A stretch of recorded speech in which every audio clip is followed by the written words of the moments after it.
One man is being victimized by our own government. One man whom they fear, yet whom millions love. One man who is willing to take the poison arrows of lawfare.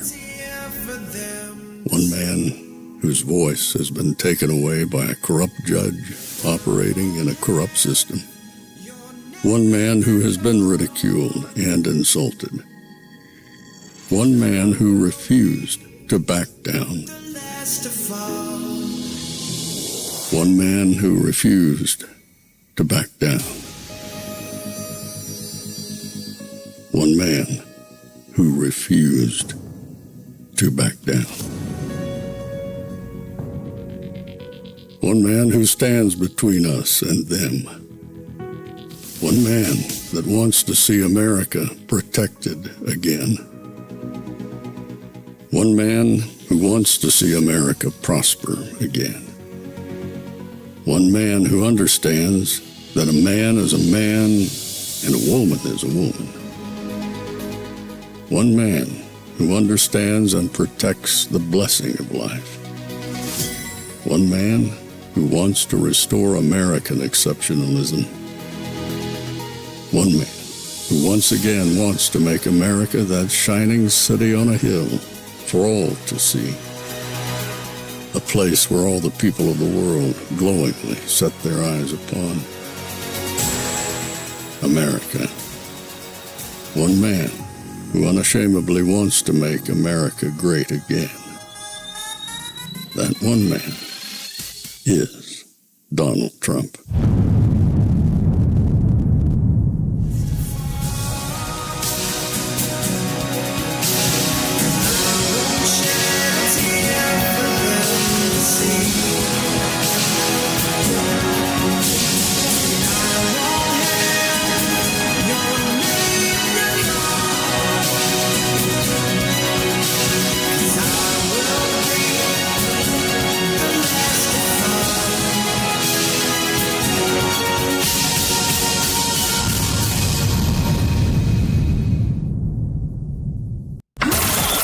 This is Fanfare with Barry Cunningham.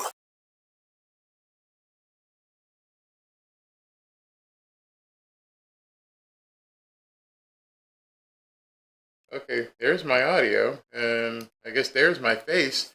I guess the board isn't working. Great. The board decided it wasn't going to work right now, which I will have to work on and see if I can get fixed. Anyway, thank you guys for tuning in on Thursday as we're going through all kinds of technical problems. Let me just tell you what's going on. As you probably have heard, President Trump is meeting with Mamdani today at the White House. Just to let you know, we are not sure. We have not been giving the word as of yet if this is going to be shown live. They may do a tape delay. They may cut over to it. But as of right now, we don't know whether or not they're going to show it. So I had to jump on here, got to make sure, even if I wasn't ready with the buttons and everything, had to make sure we're ready just in case this press conference does go off or that they have some follow-up video. But in the interim, while I go ahead and fix my buttons, I want to show you basically an interview that took place earlier today between Brian Kilmeade of Fox News and President Trump. So let me get that on so you can hear as they were talking about the interview or the meeting that's getting ready to happen today. And then I'll work on this stuff. Well, I don't really know. He's got a different philosophy. He's a little bit different. I give him a lot of credit for the run. He did a successful run, and we all know that runs are not easy. But I think we'll get along fine. Look, we're looking for the same thing. We want to make New York strong. And, you know, there's such a different philosophy. But I'll let you know. I'll let you know over the next year, Brian, okay? So I know sometimes when you go to sit down with you, Mr. President, sometimes you'll whip out a list and you'll say, did you say this about me in the past? I know Piers Morgan has said that. This is something that might be on your list that he said about you after he won, by the way. Cut 3. This is not only how we stop Trump, it's how we stop the next one. So, Donald Trump, since I know you're watching, I have 4 words for you. Turn the volume up. So it was a little bit of a in your face when a time he should usually, after a victory speech, be kind of magnanimous. Your thoughts on that? Well, I was hitting him a little hard, too, in all fairness. I was, hard to be totally friendly toward the opponent. His opponent wasn't. He had some interesting opponents. But he ran a good race. I don't know exactly what he means by turn the volume up, because turn the volume up, he has to be careful when he says that to me. But nobody really was able. I said, what does that mean, turn the volume up? Does that mean let's go at it? Yeah. I don't think so. I mean, he was very nice in calling, as you know, and we're going to have a meeting. I guess we meet at 3 o'clock today, and I think it's going to be quite civil. We'll find out. You'll be the first to know. I know. We'll see it at 3 o'clock. Will you open up the doors to the press after? I think so. I mean, it's fine with me. I would think so. He's a politician, so I don't think he has a problem. The one thing I notice about politicians, the answer is always yes, other than with... So with what President Trump said right there, that's specifically why a bunch of us are getting ready, because he says he's going to open it up. So we shall see. The days when Eric Adams would go on national television and open the door for the NYPD handling civil immigration enforcement, he doesn't expect cooperation between the NYPD and ICE. That's got to be disappointing. Well, we're going to be talking about it. I just can't imagine that where you have hardcore criminals. This is about criminals. You can make a case the other way, having to do with others. But, when you have a murderer, when you have a known murderer, a known rapist, a known whatever it is, drug dealers all over the place, I can't imagine that anybody wants to keep them. But I'll have that discussion with them today, absolutely. Yeah, we'll talk about immigration a little bit later, but I also want to talk about something else that matters a lot, and that's that tape that those veterans and Elise Slotkin put out talking about urging, I guess, or reminding our troops that they don't have to obey orders. Listen to a little of it. You can refuse illegal orders. You can refuse illegal orders. You must refuse illegal orders. So you get the spirit of it. Your reaction was pretty direct. This is really bad and dangerous to our country. The words cannot be allowed to stand. Seditious behavior from traitors, and you wanted to say punishable by death. So people thought that you were saying death to those politicians. What were you saying? Well, if you look at sedition, if you look at that type of, it's a very strong form of being a traitor. It's a terrible thing to say. I must tell you, I heard it, and I thought it was some kind of a comedy situation. I thought it was some kind of a skit, and because I couldn't believe that they'd say it. And I watched Democrat congressmen and one Democrat senator yesterday on one of the shows. Didn't even want to discuss it. They said, whoa, don't get me into that one. They didn't want to get into it. That is a really serious charge. I'll tell you what they said is, and it was, I mean, I don't know about the modern day things, because, modern day is a lot softer, but in the old days, if you said a thing like that, that was punishable by death. Yeah, but you're not threatening them. A lot of people are interpreting there's a threat and there's security. Well, I'm not threatening them, but I think they're in serious trouble. I would say they're in serious trouble. I'm not threatening death, but I think they're in serious trouble. In the old days, it was death. Do you worry, Mr. President? Seditious behavior. Do you worry that was a big deal. Do you worry today, that nothing's a big deal. Today's a different world. Okay, it's a softer, it's a meeker, milder world. But I will say this: I think what they did is really bad. The hatred is pretty strong. But what they say, essentially, don't follow the orders of the President of the United States. So to the military. Do you worry that some of your guys are going to say no? Young privates and young corporals and young sergeants, and they're not scholars necessarily. There might be a few, frankly, but they're not scholars. They don't, study the Constitution, et cetera, et cetera. They know that. So these are people. These are bad people. These are people that, in my opinion, broke the law. Now, what happens to them, I can't tell you, but they broke the law. That is a terrible statement. I can say if I ever said that, and there were a Democrat as president, all hell would have broken loose. And it has broken loose. I have had more calls from people, even Democrats, saying what a horrible thing that was. So do you worry that someone on the Gerald R. Ford will say, hey, I don't want to do this Venezuelan mission. I don't want to sit out in the ocean. I'm out. Do you worry about them saying, I don't want to go to Chicago and be in the National Guard. I'm out. Do you worry about that? No, I don't worry about anything like that because I'm a leader and they do as I say. But it certainly is not a good situation. It could happen with certain leaders. It could happen. I don't think that happened with me, but you never know. Look, that was a very terrible. That was a traitorous statement. That was a horrible thing to do. I believe they broke the law very strongly. I think it's a very serious violation of the law. Yeah. I know Todd Blanche seems to be looking into it. Your assistant deputy, or your deputy. Well, I think attorney. Pete Hegseth is looking into it too. I know they're looking into it militarily. I don't know for a fact, but I think the military is looking into it. The military courts. Mr. President, this week there's a lot of stories about the FBI investigation into Thomas Crooks. And Miranda Devine had a source that said that he had a huge social media footprint, and that it was mischaracterized by the former FBI director and his deputy, saying it was just anti-Semitic.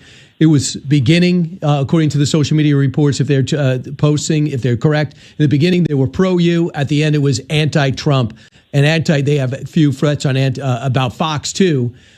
Are you currently happy with the investigation into crooks that your FBI is doing?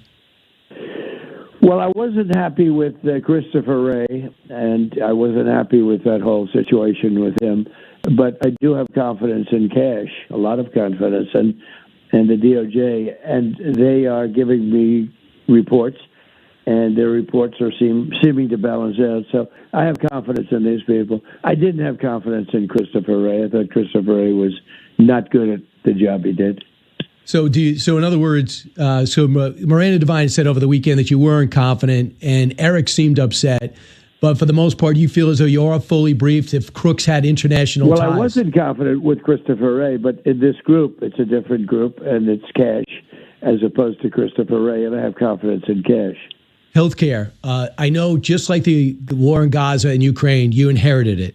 Obamacare is not affordable. The deductibles are roughly $6,000, but a lot of your voters are stuck with it, and they're saying, if I can't afford my health care, it seems like Republicans like Katie Britt and Senator Cassidy and Tillis are saying, Mr. President, let's do something with the subsidies. Let's try to help people out. Are you going to start working in a bipartisan way? Yeah, we do. We have something where instead of the insurance companies getting the money, they're making billions and billions of dollars, and it's lousy health care. They call it the Unaffordable Care Act, right? It is the Unaffordable Care Act. And I always said that. I said, this thing's going to explode. It's no good.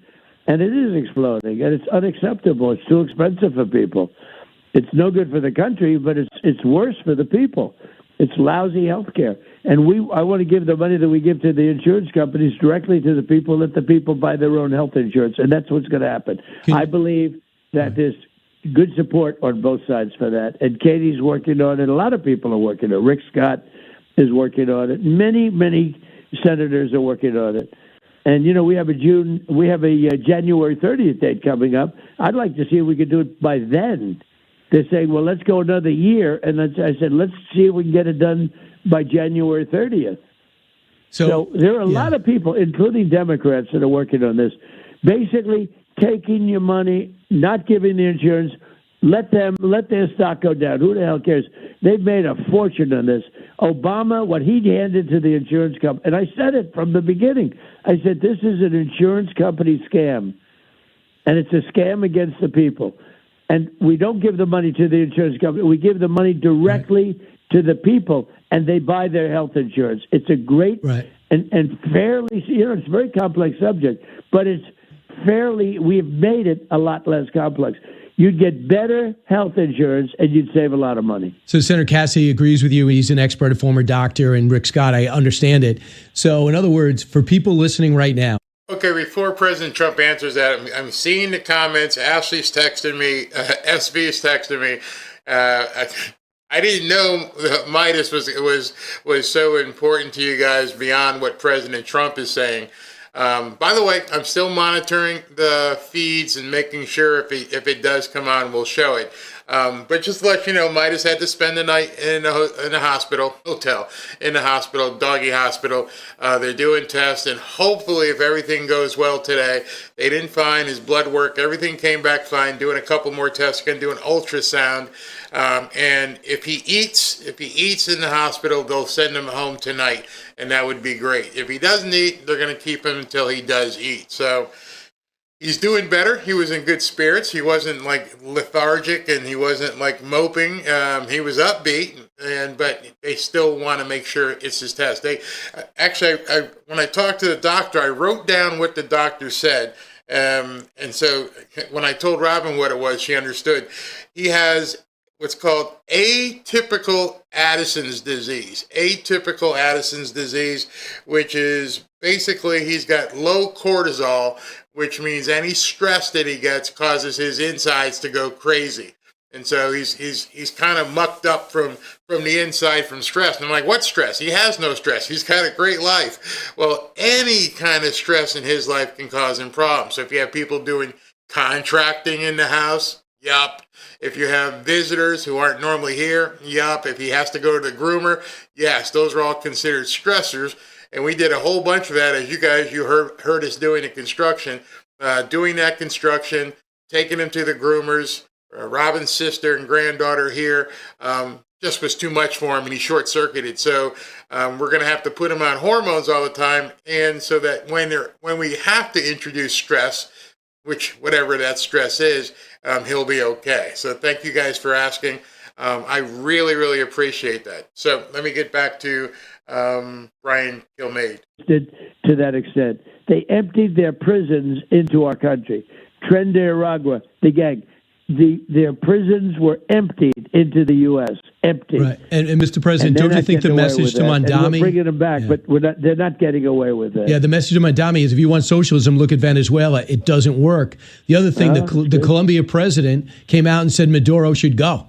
I was kind of shocked at that because you're sparring with the Colombia president who's up for election. So maybe there's some support in the region for him to do what Aristide did from Haiti and get out. And I'm sure there's a bunk bed available with Assad somewhere in Russia as long as he leaves, because you have a rightful government that won an election and can't take power because they don't have control of the army.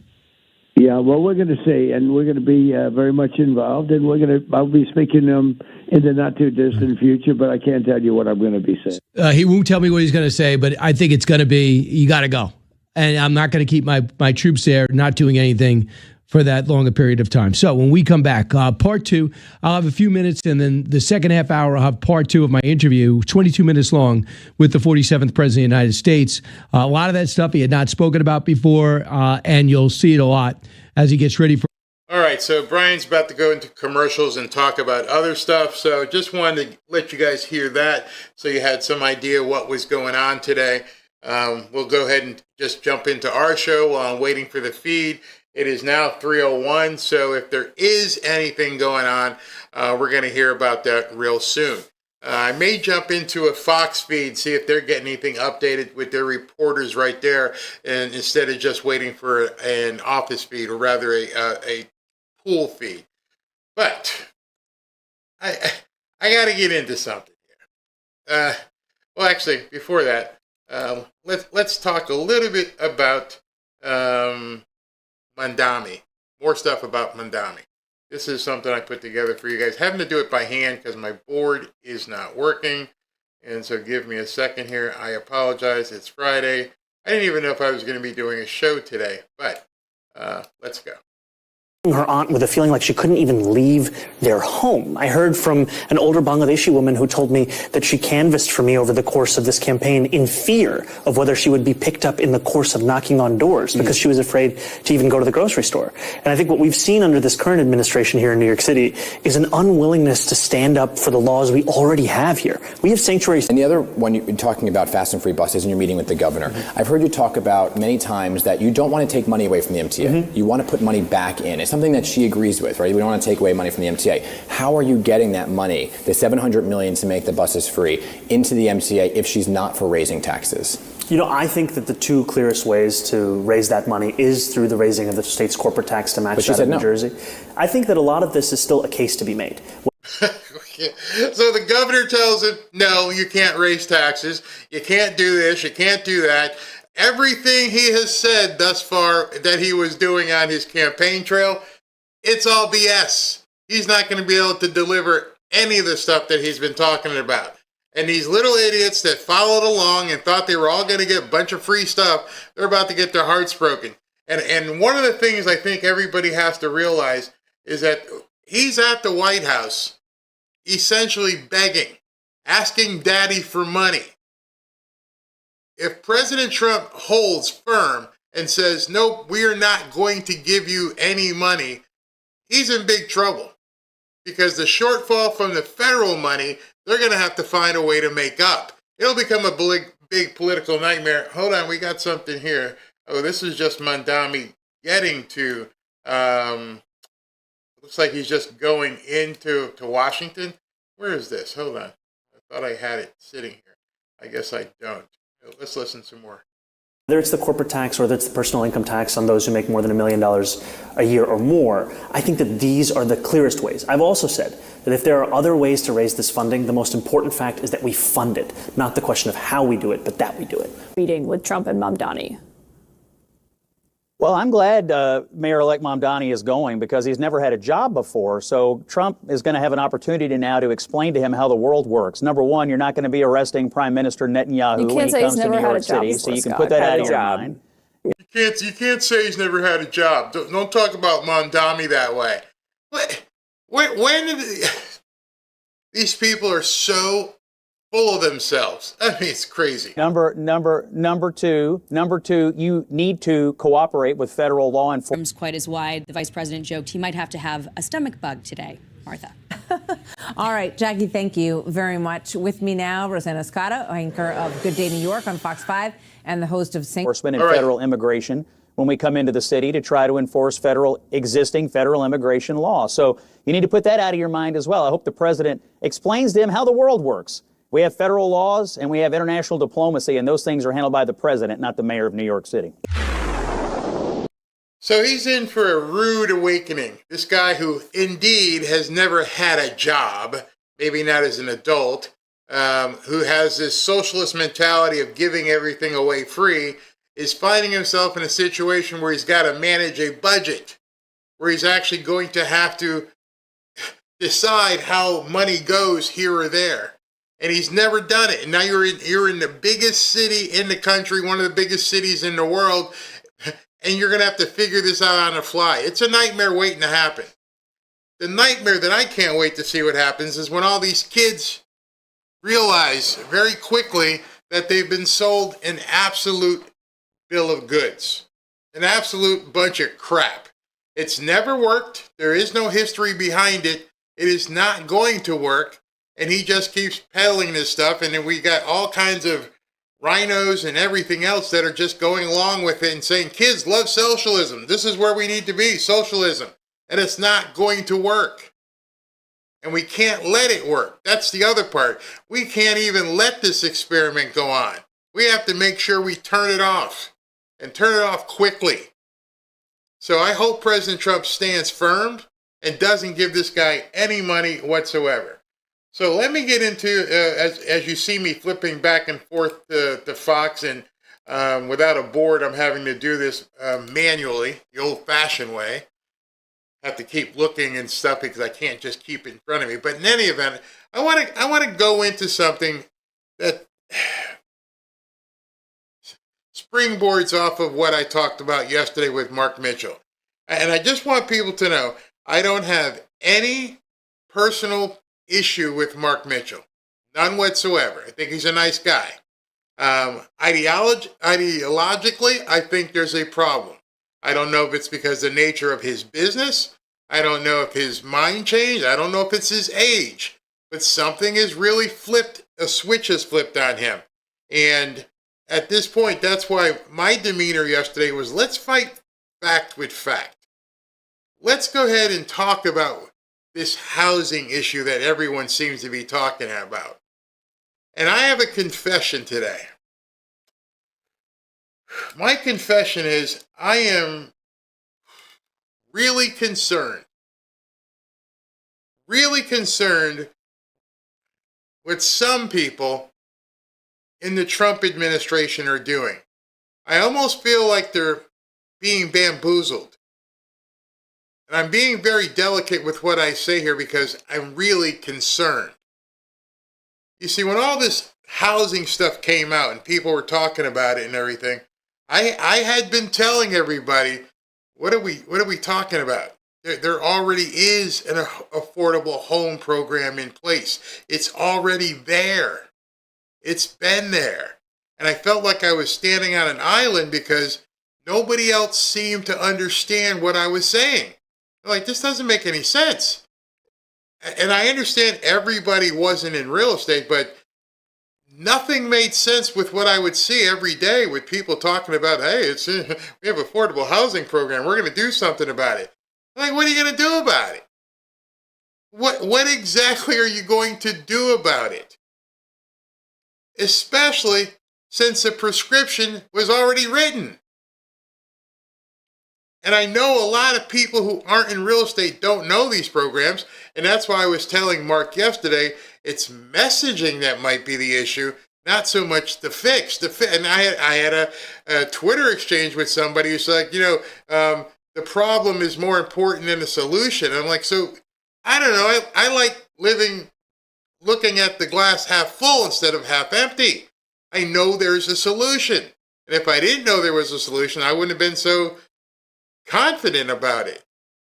And then people started coming at me when I said something yesterday about I don't need, when I said I didn't need Social Security, and they said that you're being arrogant for saying that. And she said, some of us do. And my comment to people who say things like that is, why are you okay telling people you can't afford something, and that's fine, but somebody telling you you don't need it is the bad thing? I feel like this entire world has shifted upside down where it's okay to tell everybody I'm broke, but it's not okay to tell everybody if you can buy certain things. Why should you be shunned because you can do certain things? I don't understand that. And so how that relates to this whole housing thing is, as you were here yesterday, if you haven't seen it, I put the whole video up on demand on the channel. It's confusing to the people who need help because they're not getting help. They're being told help's not available. I had one lady say to me, if we would stop subsidizing the newcomers, then people could afford housing. And I asked her, of course she didn't have the answer, what was the level of appreciation between like 2001 and 2019? What was the level of appreciation and rise in appreciation, meaning how much did the housing rise in that period of time? And then I would challenge even you to go back and say, what was the level of appreciation between 2020 and 2024? The bottom line is there's nothing different. Nothing has changed. In fact, it has gotten better. But you wouldn't know that if you didn't go and dig into the data. Mark said he was a data guy. Do you not know that? We were killing it earlier. It has slowed down. And so I don't understand when people say those kind of things. And then today something happened that made yesterday's conversation make me go, what the hell am I living in? Is this the Twilight Zone? Are we in the Twilight Zone? Are people being lied to on purpose? And that's when I started getting concerned, very concerned. I want to show you something. The real issue is that younger generations can't buy a house. People can't form families. A lot of the jobs have been shipped overseas. I gotta stop you. You're a pollster. I'm a real estate guy. That entire narrative, the entire thing Benny's been pushing over and over, is complete bullcrap. I can get. Are you saying that the National Association of Realtors is putting out false numbers about median homebuyer age? No. I didn't say anything about median homebuyer age. That's not what you said. You said that young people can't buy a house. The reason why the National Association of Realtors is putting that out, because that's actual data of who's buying. I'm saying that the entire narrative that young people can't buy a house is complete bullcrap. I can prove it to you. Why do you say that? Because if you've got a job and you've been working for at least 12 or 14 months, if you've got decent credit and you can come up with 3.5% of a down payment, you can buy a house. Now, the problem with that is Mark and many others have been saying there's no help for these young people. There's no help for first-time home buyers, even if they're even older. You know, you don't have to be 20 to be a first-time home buyer. You could be 35, 45, 50 and still be a first-time home buyer. But they keep saying there's no help, there's no program, it's lost. And then when I asked them that question, those of you who have maybe purchased a home, those of you who may understand a little bit in real estate, what was I describing right there? When I said you only have to have a 580 or 590 credit score. You only have to have a job history of 12 months or so. You only have to have 3.5% to put down. What was I describing? And he didn't know. And that program I was describing is the FHA loan program, which incidentally, if you don't know, if you haven't been around in real estate in one way, shape, or another, that program has been around since 1934. If I check my calendar right now, it's 2025. That's a long-ass time. That program's been sitting there. People have been buying houses. I've been selling houses. I've been getting people into these programs. And when the lady said to me, you know, if we stop subsidizing newcomers, things will be fine. I'm like, we're subsidizing Americans. Everybody who's a first-time home buyer is going to get subsidized. You only have to put 3.5% down, which means you're going to get a 96.5% loan, which is unheard of. And in addition to that, that 3.5% can be gifted to you. So you say, I don't have 580 credit. Well, if your if your credit's that bad, you may have to spend, 8%, 9% down, But you still can have it gifted. A father, an uncle, a boss, a friend, a nonprofit. I know this because been there, done it. Had a nonprofit, and I was renovating houses, and I knew what my profit margin was. And so I was like, hey, this is going to be easy. Here's what we're going to do. We're going to go into the hood. We're going to renovate houses. We're going to up the value, and we're going to make this much. And I'll give away 3.5% so that somebody can own a home. You're telling me that there are people out there who are podcasters who are making a lot of damn money, can't put together a fund to help people, to actually help people get into homes. Just saying. He didn't even know. Mark didn't, and I don't expect him to. He's not a real estate person. But with all the talk that's being going on, you would think people would know, hey, we got a housing problem. What the hell are you going to do about it? I knew the entire time what the answer to the question was. And then lo and behold, this happened. Your credit only has to be 580, 590, which is basically fogging a mirror. So you tell me, I think you got to read a little bit deeper. What? Huh? A human can go through the process of applying for a mortgage and putting an offer in a house. I agree with you on that statement. But my point is that if you look at the data of the increasing first-time median home buyer age, which now hit a 40 for the very first time. You're going to a different data set. This is who is buying the house. Wait a minute. Mark, you're saying that the first-time home buyer data says that the average age is 40 or 45. That's not what I'm contending. What I'm contending was a statement that Benny keeps saying and other people keep saying that boomers have ruined things and that young people can't buy a house. And I'm telling you specifically... I didn't get to the boomers have ruined things yet. I didn't get to that yet. You're still not addressing it. You're You're saying that young people can't buy a house. And I'm telling you, that's an abject lie and narrative that people are saying. I can get anybody in a house if they have at least 580 in credit score, have been working for 12 months, and have like 3.5% to put down. Can you disagree with that? What I can disagree with is that I've polled voters under 40. That's not what I'm saying about polling. Are you going to let me respond? No, there's I've nothing. polled voters under 40. The question is that I want you to respond to is if somebody has a 580 or 590 credit score, has been working for 12 to 14 months consecutively, and can put 3.5% down on a house, can they buy a home at any age? I have no idea because the polling says that. You see,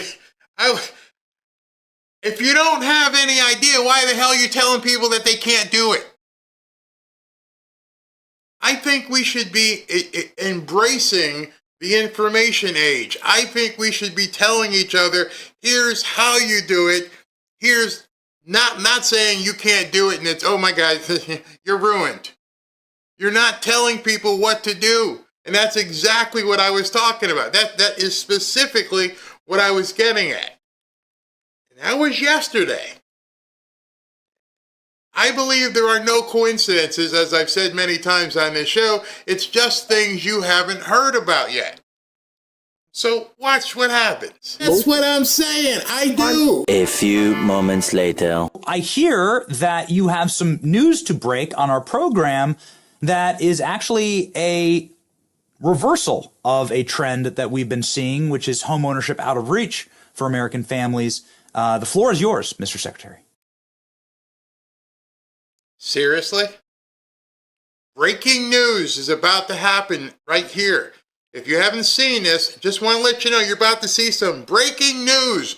Nobody has heard this before.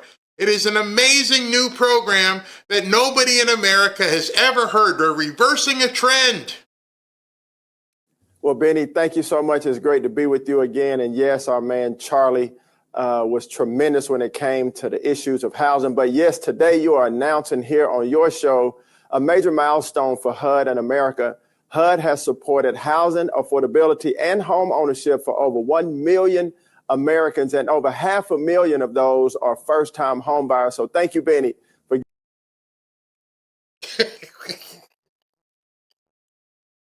Oh my God, I'm living in a twilight zone. Scott Turner, what the hell are you talking about? You are talking about a program that has been in place since 1934, and the heat got turned up, and he's like, hey, let's go tell people about this program that Benny has spearheaded. giving us this platform to make this major announcement for the American people. This is amazing. This is your producer sent us this right before the show.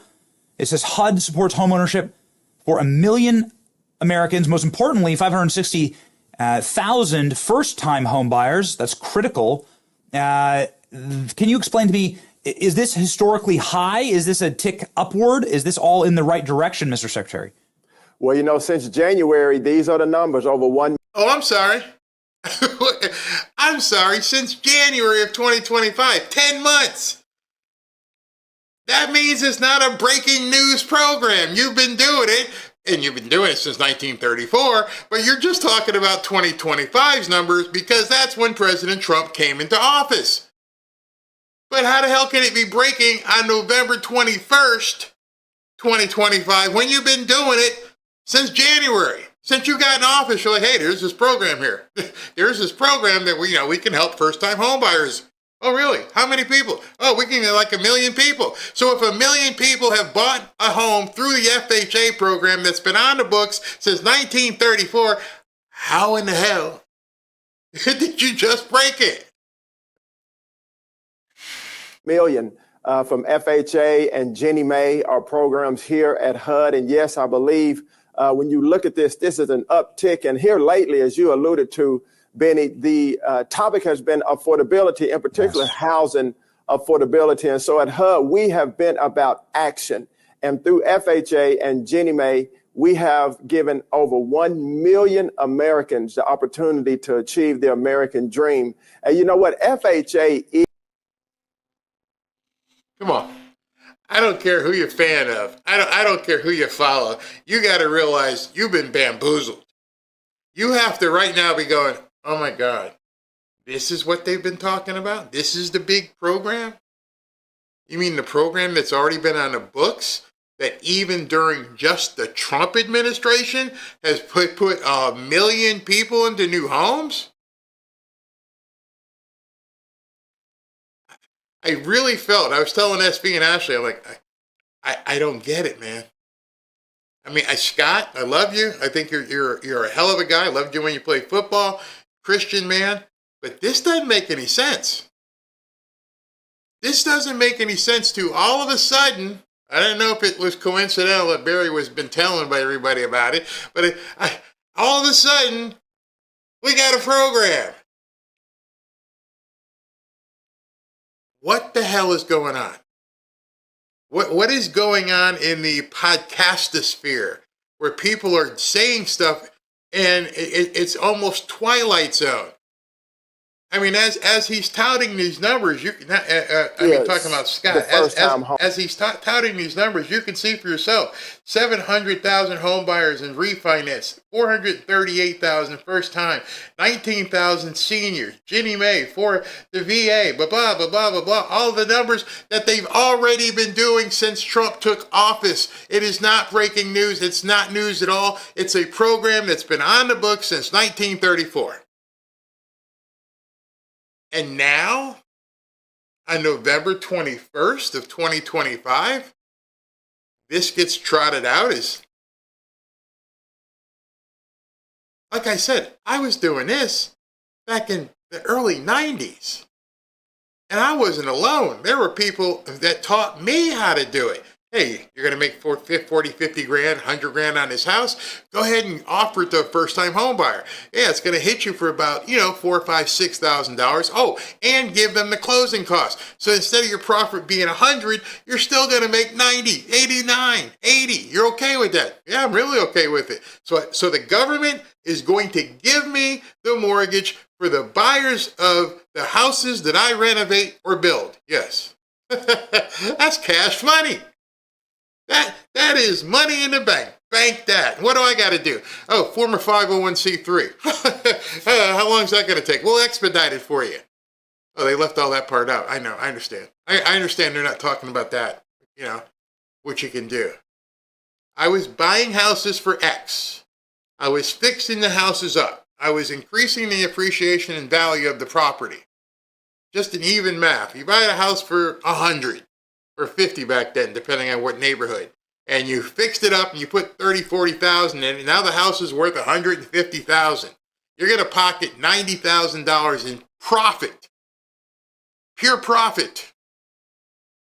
But I need someone to sell it to. Hey, are there any first-time home buyers out there that need to get in a home? Can you breathe and fog a mirror? How's your credit? Okay.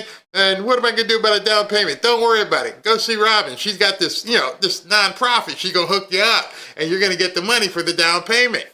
Really? Oh, yeah. What about closing costs? Oh, go see my partner over here. He's going to hook you up with the closing costs. Here's your keys. I'm being emphatic. I'm being passionate because somebody taught me that procedure 30 years ago. And he had already been doing it for 30 years himself? And you're worried about the newcomers being subsidized? The only problem with the newcomers being subsidized is that the Americans aren't in the line to get the subsidy. In addition to food stamps, in addition to bus passes, we've been giving out houses for decades. Want more? Get lucky and get some veterans. Start advertising to some veterans. Then they get a VA mortgage for free. I feel like I walked into, you remember the movie Rocky Horror Picture Show? Let's do the time warp again. I feel like we're doing the time warp. That not only do the kids not know about the program, some of the younger podcasters don't know anything about this stuff. And unfortunately, where my concern is that Scott played court jester here and pretended as if this was a new breaking news program, when it isn't. And what makes my job harder is I have to talk to other people in real estate, and they're like, what in the hell are these people talking about? I know, I hear it. I know. And then today, they're starting something called the affordability probability something. And nothing ever talks. It's so easy. You don't need to have policy making. You don't have to have different meetings and consortiums. The only consortiums I would have is that every month I would do a free home buyer program, and we would meet in the community center, and there were my 50 or 70 buyers lined up. Hey, would you like to buy a home? No money down. Come to Papa.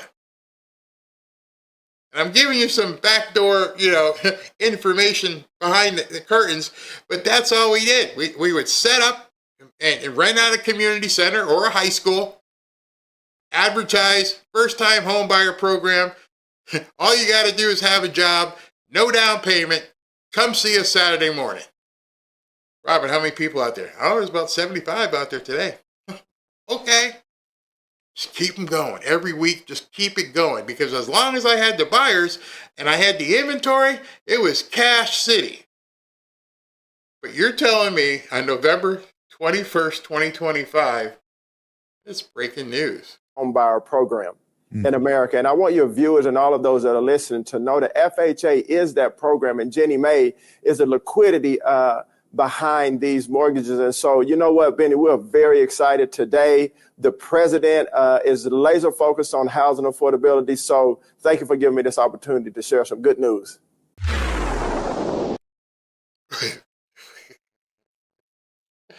Oh gosh. I can't. I just can't. This stuff is just too much. It just drives me absolutely crazy. And it drives me crazy because we've been doing this for quite some time. Anybody who's been in real estate has seen what has happened. And it's just a matter of knowing how to make these programs work. And I'm not besmirching any individual. I'm not denigrating an individual. I am just blown away by the audacity of trying to gin up some sort of program, some sort of narrative to benefit you personally. From day one, I kept saying, why don't you just tell the kids how to do it?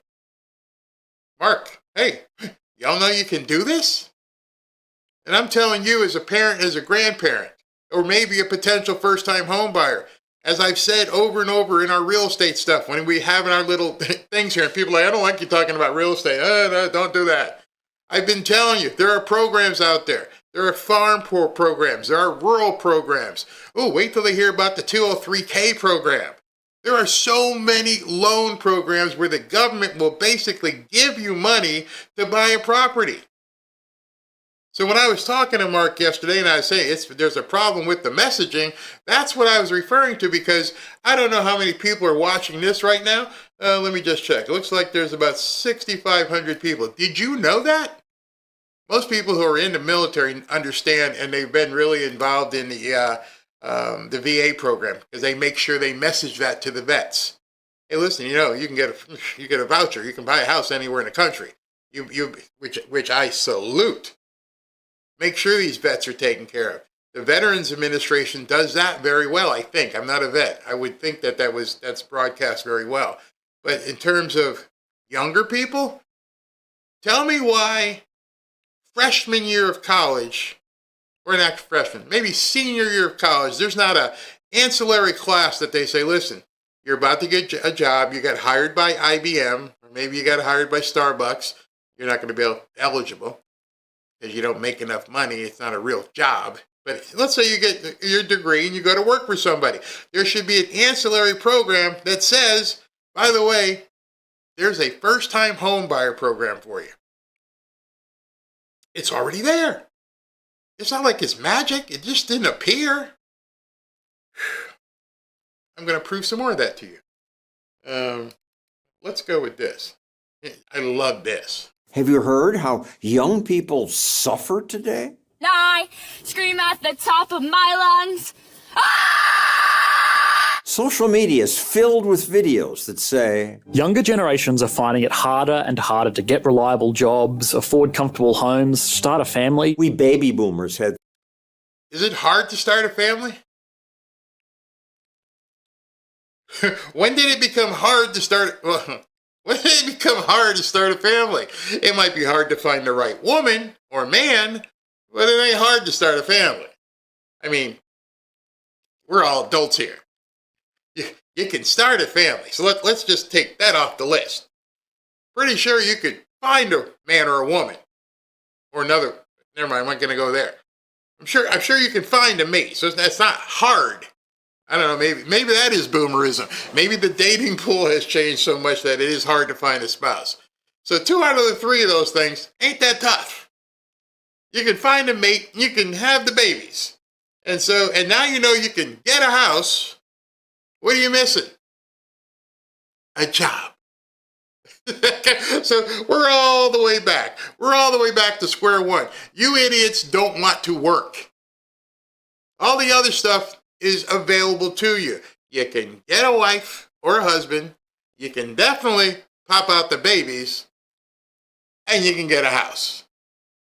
So tell me where the problem is. It's in getting a job. Things so much easier. Your father could somehow afford a house, a car, and also put multiple kids through college. And now it's damn near impossible for normal people to get ahead financially or even own a home. This problem there. He said normal people. Normal people can have babies and find mates and get a home. It's you abnormal people who can't. Because you have this ideology that you should be given the house on the water next to the yacht instead of realizing you need a 2-1 for about 900 square feet and do the latter.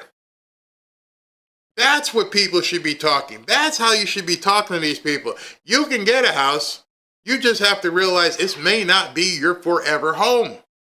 You know, when I was growing up, there used to be something where we would, talk to each other. What's your forever home? What do you have in mind as your forever home? Well, your forever home is where you want to settle down, have kids, and this is my homestead. I will be here for 10, 20, 30 years. Your forever home isn't that first place you move into. Not for anybody I know. In fact, the first place Robin and I lived, you're going to laugh, the very first place that Robin and I lived in as husband and wife was my mom's basement.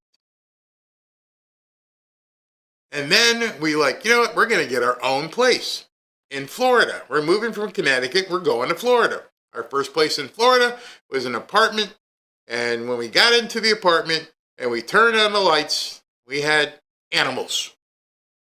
What in the hell is this? And so at first night, she's like, I can stay, we can call the exterminator, it'll be okay. And then she's like, what's that noise outside at about 12:30 at night?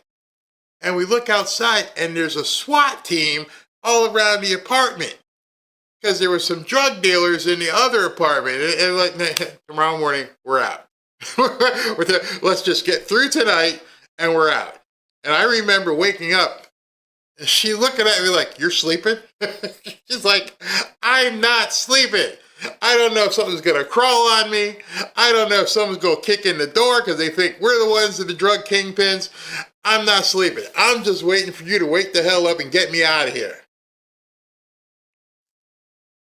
Wasn't our forever home. Wasn't even the first exit on the highway to the forever home. And then you find another apartment, and then you do this, and then you do that, and then you work 3 jobs, and you do this, and then you meet somebody who tells you about real estate, and he explains to you how it works, and then you buy your first home. That was pretty easy. Let's buy another. Let's buy another. And I think that entire epic is, hey, listen, you might need the apartment with the roaches first. Mm-hmm. You might need the apartment with the SWAT team running around. You'll be all right. Then you'll learn very quickly, I need to get out of here. Uh-oh, we got some movement. We got some movement in the Mamdani thing here. Hold on. Oh, yeah. Uh-oh, here we go. Hold on.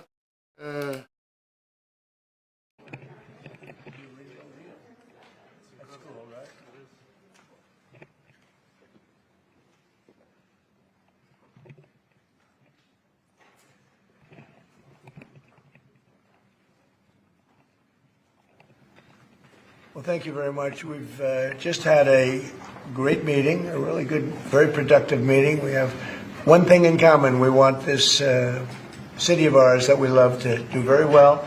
And I wanted to congratulate the mayor. He really ran an incredible race against, a lot of smart people, starting with the early primaries against some very tough people, very smart people.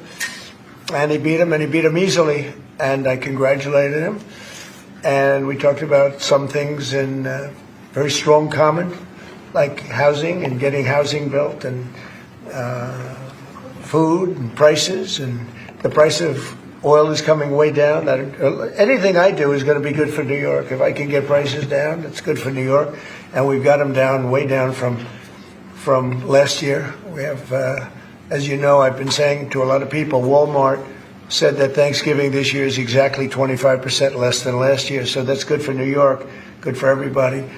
But I just want to congratulate. I think you're going to have, hopefully, a really great mayor. The better he does, the happier I am, I will say. There's no difference in party. There's no difference in anything. And we're going to be helping him to make everybody's dream come true, having a strong and very people. Walmart said that Thanksgiving this year is exactly 25% less than last year. So that's good for New York, good for everybody.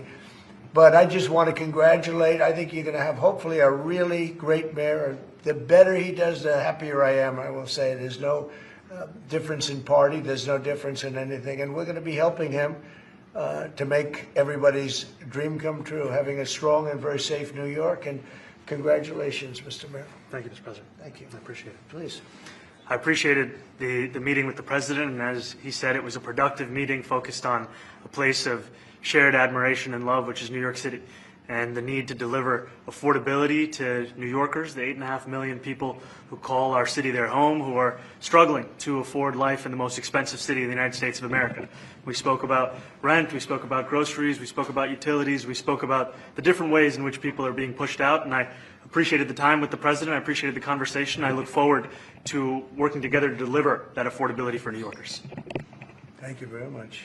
Any questions, please? President Trump, Stephen Nelson from the New York Post. I've got a question for you and then also one for Mayor-elect. Sure. For you, you referred to Mr. Mamdani as a communist. Can you describe why you feel that way? And also, will you do anything to stop him from arresting Prime Minister Netanyahu if he visits New York? Well, we didn't discuss your second part of the question. And on your first part, I mean, he's got views that are a little out there, but who knows? I mean, we're going to see what works, or he's going to change also. We all change. I changed a lot. From when I first came to office. It's now quite a while ago. It's quite a while. My first term was great. We had the greatest economy in the history of our country. We're doing even better now. We're doing much better now than we did even the first term. And I can tell you some of my views have changed. And we had discussions on some things. I'm not going to discuss what they were, but that I feel very confident that he can do a very good job. I think he's going to be. I think he is going to surprise some conservative people, actually, and some very liberal people. He won't surprise them because they already like him. And Mr. Mamdani, it sounds like you had a productive discussion, but just days ago you referred to President Trump as a despot who betrayed the country. You said you would be his worst nightmare and accused him of having a fascist agenda. Are you planning to retract any of these remarks in order to improve your relationship? I think both President Trump and I, we are very clear about our positions and our views, and what I really appreciate about the president is that the meeting that we had focused not on places of disagreement, which there are many, and also focused on the shared purpose that we have in serving New Yorkers. And frankly, that is something that could transform the lives of the 8.5 million people who are currently struggling under a cost of living crisis, with 1 in 4 living in poverty. And the meeting came back again and again to what it could look like to lift those New Yorkers out of struggle and start to deliver them a city that they could do more than just struggle to afford it, but actually start to live in it. And I've been called much worse than a despot, so it's not that insulting. Maybe I think he'll change his mind after we get to working together. Yes, please. Mr. President, from MTV Lebanon. Good. I would like to ask you a question about the Middle East regarding you said that Hezbollah in Lebanon is not in a good position. And Lebanon now is the final unresolved after Gaza and Syria. Given your assessment, like, what do you say for the Lebanese today? It's the independent state in Lebanon. And what is your next move to push toward disarmament? the disarmament? Sure. Well, we are pushing for total disarmament of Hamas and, frankly, everybody else. And we actually have peace in the Middle East. As you know, the King of Saudi Arabia just left yesterday. We had some great meetings, and he's made a contribution toward the United States of more than $1 trillion. We have now over $20 trillion coming in. No country has ever had anything like that, not even close. If you go to 2 trillion or 1 trillion, it's a lot. We have 20 or 21 trillion dollars. I think that Hezbollah has been a problem in Lebanon, big problem. We're working with Lebanon. We're working with everybody in the Middle East. That's another thing I think we have in common. We want to see peace in the Middle East, and we actually have now, for the first time, peace in the Middle East after 3,000 years. And now we're going to refine it, and I think you're going to see some very positive things happen. There is a potential to invite the Lebanese president. Oh, sure.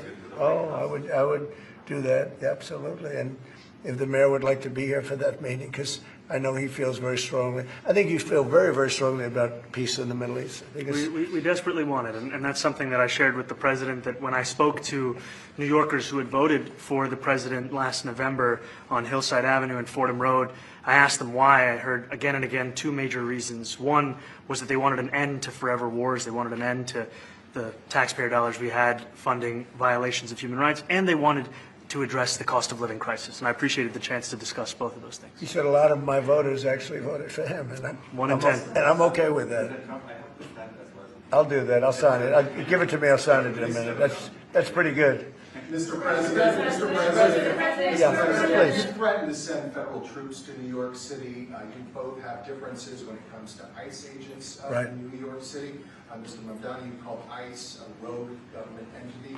I wonder how you reconcile your differences on both of those issues. Well, I think we're going to work them out, and I think that if we have known murderers and known drug dealers and some very bad people, you know, we want to get them out. And the mayor wants to have peace. We discussed this at great length, actually, maybe more than anything else.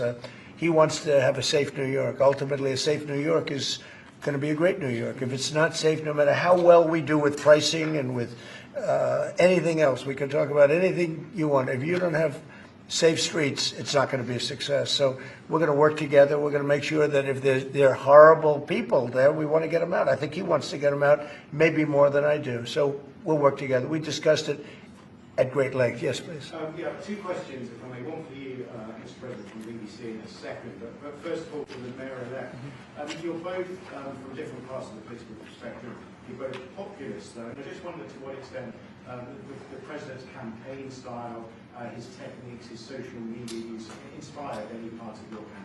Well, I actually told the president that, you know, so much of the focus of our campaign has been on the cost of living crisis. And when we asked those New Yorkers who had voted for the president, when we saw an increase in his numbers in New York City, that came back to the same issue: cost of living, cost of living, cost of living. And they spoke about the cost of groceries, the cost of rent, the cost of Con Ed, the cost of childcare. And too often politicians are looking to lecture to New Yorkers what they should care about as opposed to listen. And when we spoke to those voters who voted for President Trump, we heard them speak about cost of living. We focus on that same cost of living, and that's where I am really looking forward to delivering for New Yorkers in partnership with the president on the affordability agenda. And I think we have to work a little bit. We talked about Con Edison. We have to work a little bit on getting the prices, because, you know, we've gotten fuel prices way down, but it hasn't shown up in Con Edison. And we're going to have to talk to them. You know, if we're sending them fuel at a much lower price than it was a year ago, which is true, we have to get Con Edison to start lowering their rates. Absolutely. And if I may, last week you told me you were pushing ahead with your plans to sue BBC for up to $5 billion. You were going to speak to Prime Minister Starmer as well. Is there any progress or any updates on those issues? Well, we get along very well with the Prime Minister. We made a deal with UK. I like him. He's a fine person. And, you know, I think they have some big energy problems. You know, they've got windmills all over the place. They're going to have to start using other methods because their energy is out of control.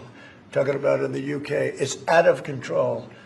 And he's got that problem. He's got a big immigration problem, as you know, and he's got a big energy problem. And we talk about it. He's a good man. Prime Minister's a good man. You had a chance to speak this week. I haven't spoken this week. Mr. President, have you spoken to President Zelensky, or do you intend to Who? meet with President Zelensky about your plan?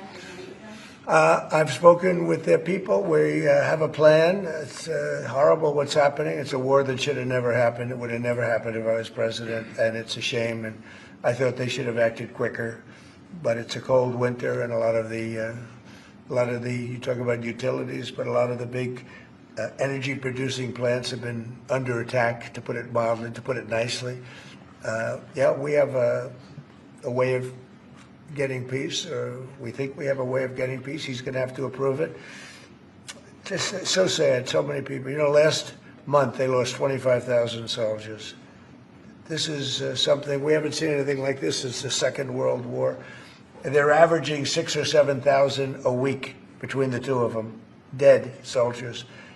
And it goes on, and I think they're getting reasonably close, but I don't want to predict. I would have said that would have been one of my early ones. I did 8 peace deals of countries, including in India, Pakistan. You could even go, in fact, they're coming here in a week or two, go to the Congo and Rwanda. That was 10 million people dead, and we worked something out on that. But so many, and the one I thought would have been, for me, because I have a very good relationship with President Putin, I thought that would have been maybe quicker. But it does take 2 to tango. And now you just see all the death. And, you know, it doesn't affect us other than the fact that we don't want to see all those people that really, it's on the other side of the ocean. It's a war that should have never happened. It did happen. I blame the person also sitting right behind this desk. This is a war that should have never happened, and it wouldn't have happened if I were president. But we're trying to save a lot of lives. They're losing 25, think of that, 25,000 lives over the last short period of time. That's Ukrainian and Russian, and it's a shame. What happens if I want to ask the mayor-elect about a House resolution just passed overwhelmingly to condemn socialism, including with 86 Democrats, all of House Dem leadership, and the minority leader, Hakeem Jeffries, despite his endorsement of you. What's your reaction to that? I have to be honest with you, I focused very little on resolutions. Frankly, I've been focusing... Condemn socialism. I understand. I think the focus is on the work at hand. I can tell you I am someone who is a democratic socialist. I've been very open about that. And I know there might be differences about ideology, but the place of agreement is the work that needs to be done to make New York City affordable. That's what I look forward to. And I want to clarify your answer to Stephen Nelson. He asked about your comment calling the president a fascist. And your answer was, both President Trump and I have been clear about our positions and our views. Are you affirming that you think President Trump is a fascist? I've spoken about... That's okay. You can just say yes. Okay. It's easier. It's easier than explaining it. I don't mind. And Mr. President, I wanted to ask you also about this Ukraine plan. Yeah. President Zelensky said today that his country would risk either giving up a partner or giving up its dignity. There's been criticism that this deal... You mean he doesn't like it? It's unclear. He was sort of Well, pretending... he'll have to like it, and if he doesn't like it, then, you know, they should just keep fighting, I guess, you know. The suggestion that he made, though, was that if he doesn't accept it, that the U.S. would pull back its support for Ukraine. Is that Well, at some accurate? point, he's going to have to accept something, you know. He hasn't accepted. You remember right in the Oval Office not so long ago, I said, you don't have the cards. Don't forget, I inherited this war. I would have never, this war never would have happened. I inherited this war. And I thought he should have made a deal a year ago, 2 years ago. The ultimate deal would have been if it never started. That would have been the good deal. That could have been done too if you had the right president, but you didn't have the right president. Mr. President, cost of living is something that you and Mr. Mamdani seem to agree on. Right. Democrats have run New York City for a long time, Mr. Mamdani. Do you see Democrat policy specifically as being a problem? And I'd like that to be a question that both of you could answer in New York City. Look, I think that there are many things in our city where we have to own the responsibility of it, things that existed long before the president was the president. And those are also part of the message of our campaign, was to take on a broken politics of the past. And I ran against a number of candidates who represented different versions of that past. And what we found time and again is that working people were left behind in the politics of our city. And what we're looking to do is put those people right back at the heart of our politics so that we don't have a situation where we're in the wealthiest city in the history of the world, and yet 1 in 5 can't even afford $2.90 for a Metro card. You know, we had some interesting conversation, and some of his ideas really are the same ideas that I have. But a big thing on cost, the new word is affordability. Another word is just groceries. It's sort of an old-fashioned word, but it's very accurate. And they're coming down high. They were, we had, both of us, we had the highest inflation in the history of our country the last 4 years under the Biden administration. And we've got inflation down now to a normal number. It's going to go even a little bit lower than that. Katie, do you have something in a bit? Mr. President, thank you so much. Mr. Mamdani often talks about New York City being covered by international law, that they will follow international law. Doesn't often talk about the U.S. Constitution. What is your response to that? Well, I don't know what you're referring to in terms of it could be covered by international law, local law. It's covered by a lot of laws, but it's covered by U.S. law. Are you referring to anything in particular? He just says that they're a city that endorses and enforces international law. Is that at odds with? No, I don't know. Would you want to?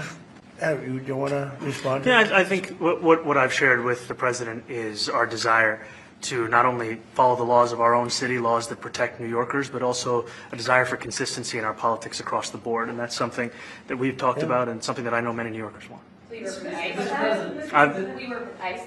We discussed ICE and New York City, and I spoke about how the laws that we have in New York City allow for New York City government to speak to the federal administration for about 170 serious crimes. The concerns that many New Yorkers have are around the enforcement of immigration laws on New Yorkers across the 5 boroughs, and most recently we're talking about a mother and her 2 children, how this has very little to do with what that is.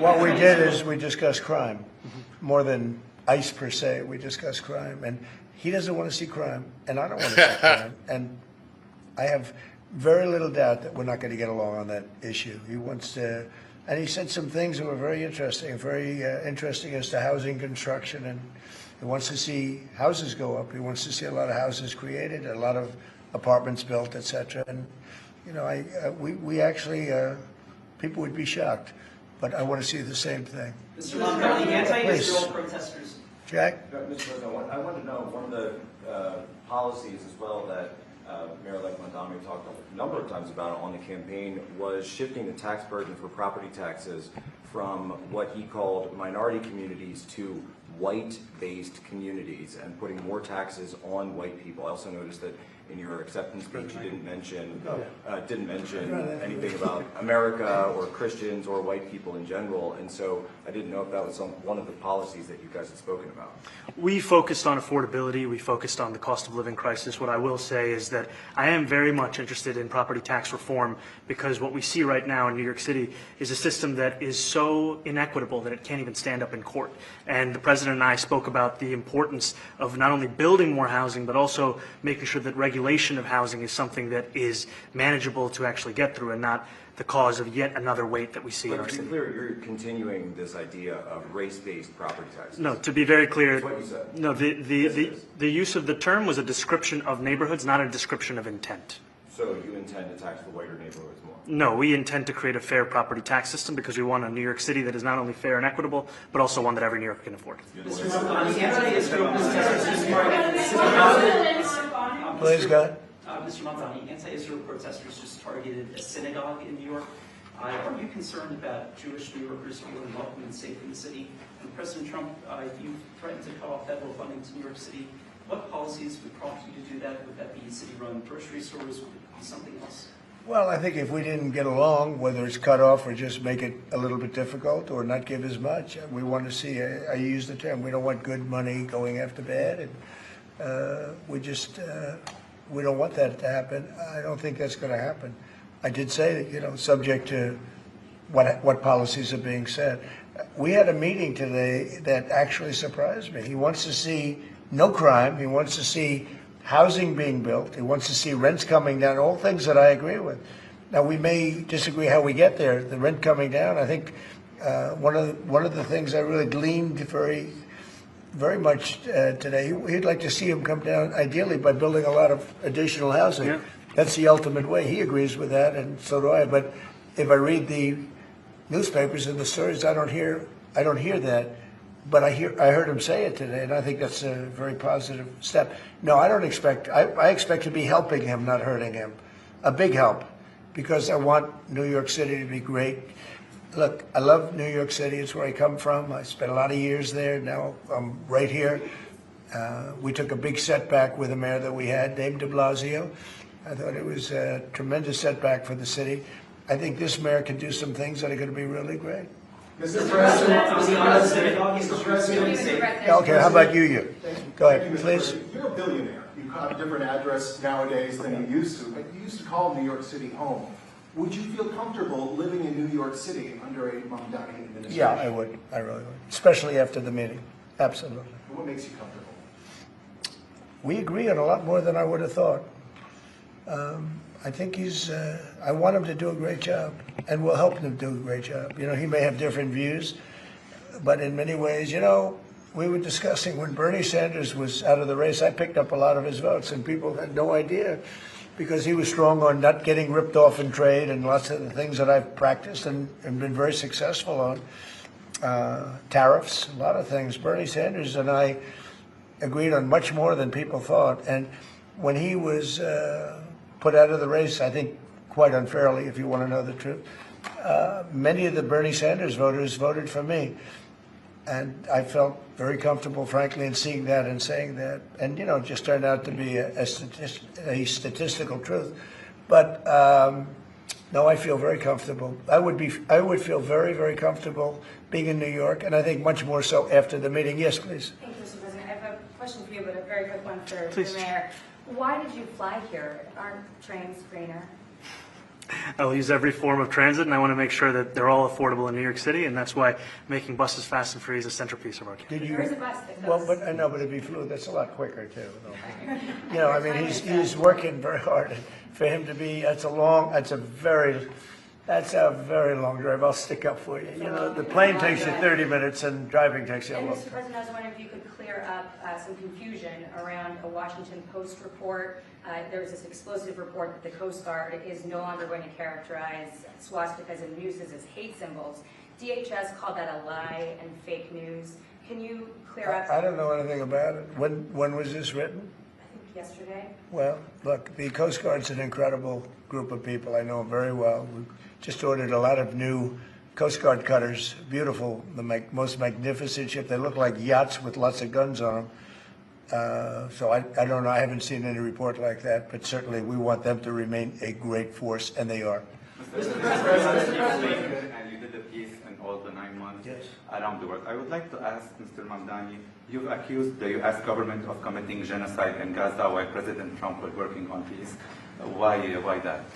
I've spoken about the Israeli government committing genocide, and I've spoken about our government funding it. And I shared with the president in our meeting about the concern that many New Yorkers have of wanting their tax dollars to go towards the benefit of New Yorkers and their ability to afford basic dignity. And what we see right now is we're in the 9th consecutive year of more than 100,000 school children being homeless in our city. And there's a desperate need not only for the following of human rights, but also the following through on the promises we've made New Yorkers. And I appreciated the meeting we had and the work that we can do. Do you agree that President Trump did do a peace and work hard to make the peace? Because he worked hard to do the peace in the Middle East and everywhere. Do you agree with that? I appreciate all efforts towards peace, and I shared with President Trump that when I spoke to Trump voters on Hillside Avenue, including one of whom was a pharmacist that spoke about how President Trump's father actually went to that pharmacy not too far from Jamaica Estates, that people were tired of seeing our tax dollars fund endless wars. And I also believe that we have to follow through on the international human rights, and I know that still today those are being violated, and that continues to be work that has to be done no matter where we're speaking of. Mr. President, thank you, Mr. President. Do you view the mayor-elect as the true leader of the Democrat Party? And do you think Leader Schumer's and Leader Jeffries, have to follow his lead? Well, look, I hope they have great leaders. This is a man that right now I think is focused in New York City. I really think he has a chance to do a great job. We're going to help him, but I really think he has a chance to do a great job. But I'll let you answer that. You consider yourself the leader of the Democrats? I think it's more appropriate for him. I consider myself the next mayor of New York City, and I keep my horizons firmly on New York City, and I appreciate the meeting with the president, which focused again on the 5 boroughs and whether New Yorkers could afford to live there. By the way, being the mayor of New York City is a big deal. Absolutely. I always said, one of the things I would love to be someday is the mayor of New York City. Being the mayor of New York, and especially now, because I think you're at really a turning point, one way or the other. You could go great or it can go in a different direction. And I think you really have a chance to make it great. I appreciate what you're saying. Mr. President, you say you love New York City. Mr. Mamdani, does New York City love President Trump? New York City loves a future that is affordable. And I can tell you that there were more New Yorkers who voted for President Trump in the most recent presidential election because of that focus on cost of living. And I'm looking forward to working together to deliver on that affordability agenda. I got a lot of votes. One more. Go ahead. One or two more. Go ahead. I tell you, the press has eaten this thing up. You know, I've had a lot of meetings with the heads of major countries. Nobody cared. This meeting that you people have gone crazy. You know, outside you have hundreds of people waiting. This is just a small little group. For some reason, the press has found this to be a very interesting meeting. The biggest people in the world, they come over from countries nobody cares. But they did care about this meeting, and it was a great meeting. Go ahead. Yeah, Mr. President, I was going to ask you exactly that. Why do you think there's so much more, so much excitement around this than in some form? Because I think he's different. All right? I think he's different, and that can be in a very positive way, but I think he's different than, your typical guy, runs, wins, becomes mayor maybe, and nothing exciting. Because he has a chance to really do something great for New York. New York is at a very critical point. And he does need the help of the federal government to really succeed, and we're going to be helping him. But he's different than, your average candidate. He came out of nowhere. I said he has a great campaign manager standing over there. He came out of nowhere. What'd you start off at 1 or 2? And then I watched. I said, who is this guy? He was at 1, then he was at 3, then he was at 5, then he was at 9. Then he went up to 17. I said, let's get a little bit interesting, right? And then all of a sudden he wins a primary that nobody expected he was going to win. It's a great tribute. I mean, it's an amazing thing that he did. And I'll just add one thing to what the president said. Is one thing I also appreciated is in our meeting to appreciate a portrait of FDR and the incredible work that was done with the New Deal, and also in thinking about what it can look like when the federal government and New York City government work together to deliver on affordability. It can be transformative. We have a great portrait of FDR that I found in the vaults that was missing for years. I found it, and I put it up. He's a Democrat, to the best of my knowledge. He's a Democrat. And when the mayor saw that portrait, he said, "Sir, do you mind if I have a picture taken by that portrait?" It's an amazing portrait. I hope the picture comes out good. But it's an amazing portrait in the cabinet room. So he's a big fan of the New Deal, I guess, and of FDR. Yes, ma'am. Thank you, Mr. President. You said that you both spoke about crime. Yeah. There are many police officers set to come off the rolls at the end of this year in New York City. Are you going to allow those police to be replaced with police officers, actual cops? And are you going to require that happens? Would there be some consequence? Well, I hope it happens, but again, that's going to be ultimately the mayor's decision. What's your answer? Is that I look forward to delivering public safety with the NYPD, and I've said over the course of our campaign that we have the number of police officers today. They are the ones that's budgeted about 35,000 headcount. And I think the key thing is that we have to make it easier for police to focus on police work, not ask them to respond to 200,000 mental health calls a year. So is that a reduction from what you're at right now? Are you committing to maintaining the same level of cops? I've committed over the course of the campaign to maintain the 35,000. That's the headcount that we had through the campaign. And not replace them with caseworkers, social work? No, I've said that's the headcount that we want. What we need to do is make sure they can focus on serious crime. And he just retained a great police commissioner, I believe, right? Yes, we did. Commissioner Fish. If the newspapers are correct. That one they're correct about. He retained, I think, somebody that is she's a good friend of some of the people in my family, of Ivanka, and they say she's really good, really competent, and he just retained her, so that's a good sign. Are there still topics that you see that you're disagreeing on in the future, and do you think you'll have more meetings like this? There will be topics that we disagree on. I think we'll probably come to a conclusion, and ultimately he'll convince me, or I'll convince him. It's for the good of New York. Ultimately, it's for the good of New York. I don't care about affiliations or parties or anything else. I want to see if this city could be unbelievable, if he could be a spectacular success, I'd be very happy. Do you think you guys will meet more in the future, too? Excuse me? Do you think you'll meet again in the future, throughout the administration? I think we will. Yeah. I think we will. I hope we do. I enjoyed the meeting. We had a great meeting. Please. Mr. President, Republican Elise Stefanik has campaigned multiple times by calling Zohran Mamdani a jihadist. Do you think you're standing next to a jihadist right now in the Oval Office? No, I don't. But she's out there campaigning, and you say things sometimes in a campaign. Isn't that sort of She's a very capable person, Isn't but that a kind of label? you really have to ask her about that. But I don't particularly. I think I met with I met with a man who's a very rational person. I met with a man who really wants to see New York be great again. And I can say again, because New York was great. When I came down to Washington initially, the city was so hot. It was doing great. We were having some telltale signs of problems. We had a mayor that was not doing a great job, but still, it was moving along. And it went bad. It really went, pretty bad. And I think it's been at lower points, but it went pretty bad. I think he can bring it back. Now, the question is, will he bring it back all the way? Will he bring it back greater than ever before, which is, I guarantee, that's his wish. I think he wants to make it greater than ever before. And if he can, we'll be out there cheering. I'll be cheering for him. Okay? Thank you very much, everybody. You chose not to answer the question about the sitting on Thank you very much. Oh, no, I care very deeply about Jewish safety, and I look forward to rooting out anti-Semitism across the 5 boroughs and protecting Jewish New Yorkers and every New Yorker who calls the City Hall. Very well.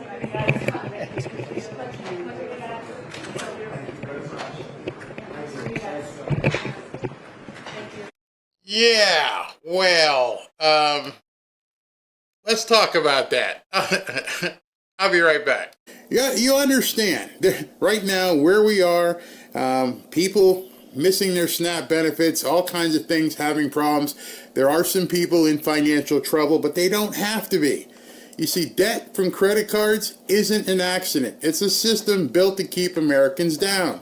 The banks profit, the creditors win, and families lose. Every call, every fee, every high-interest trap is another reminder that the game is rigged, financially. But there's another side. There's something else that you can do. And that's where PDS debt has already helped hundreds of thousands of people fight back, cutting debt, ending the calls, and putting money back where it belongs, in Americans' pockets, not just the banks. And you can go to PDS debt.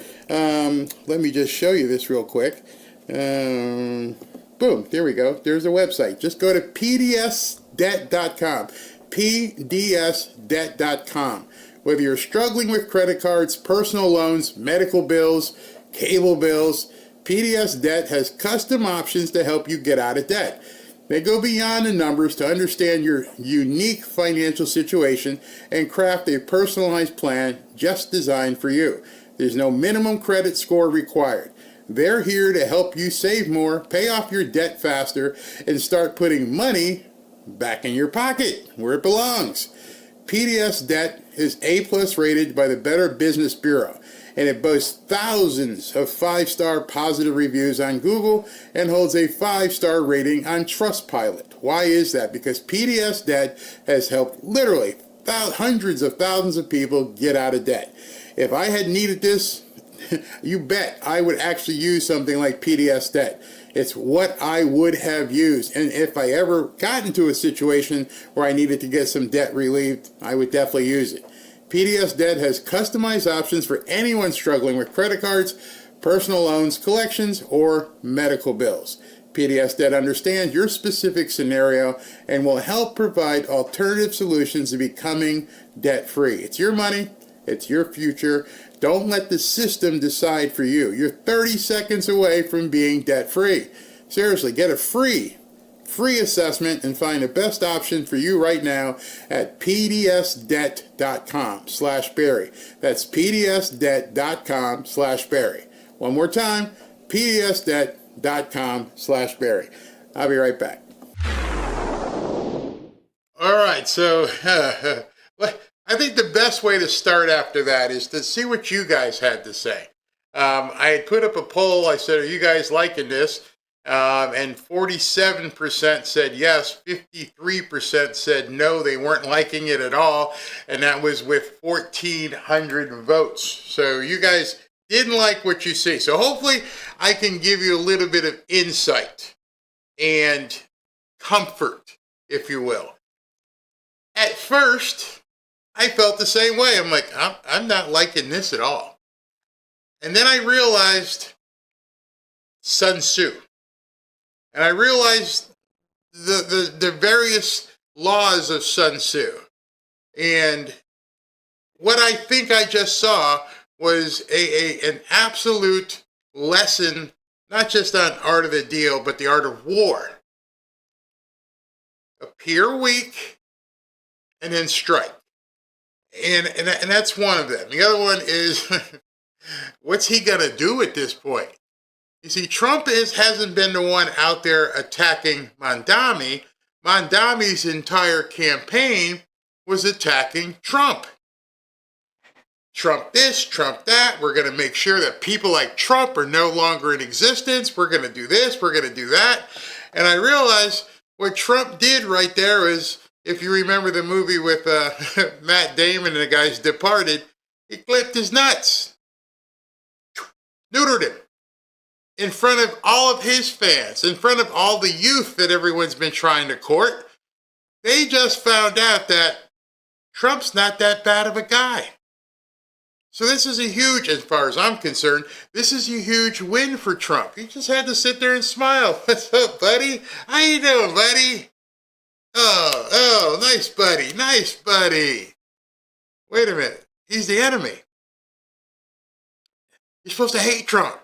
How can you stand, and I'm sure there were many of you like, how can Trump sit next right to him? How can he be sitting next to, the demon, the socialist? Because he just neutered the socialist. You want federal dollars. You need federal dollars. I'm pretty sure inside that quiet meeting it was like, you get shit if you start your craziness.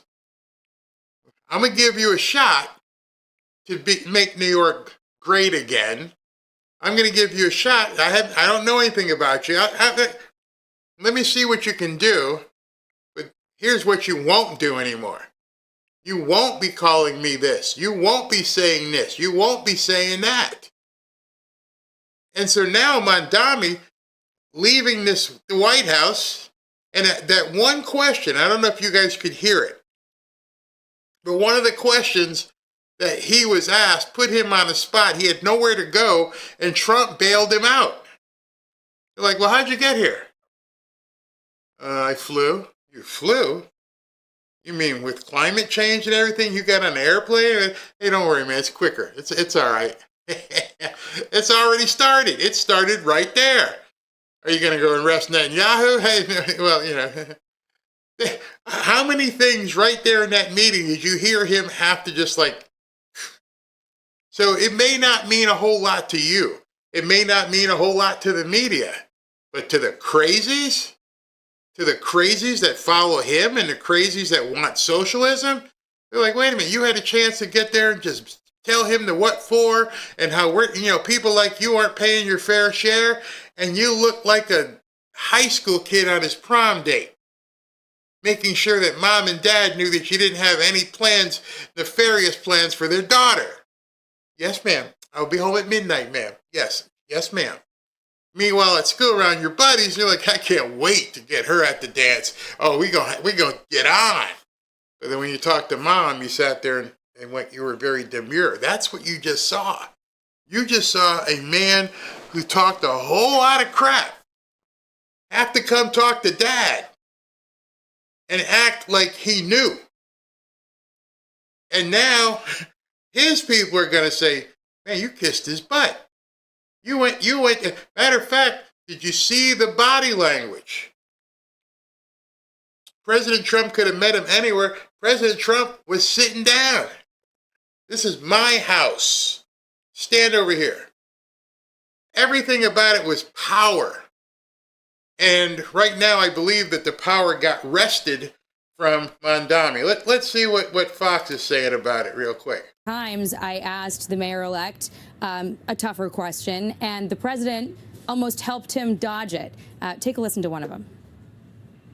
I want to ask the mayor-elect about a House resolution just passed overwhelmingly to condemn socialism, including with 86 Democrats, all of House Dem leadership, and the Minority Leader, Hakeem Jeffries, despite his endorsement of you.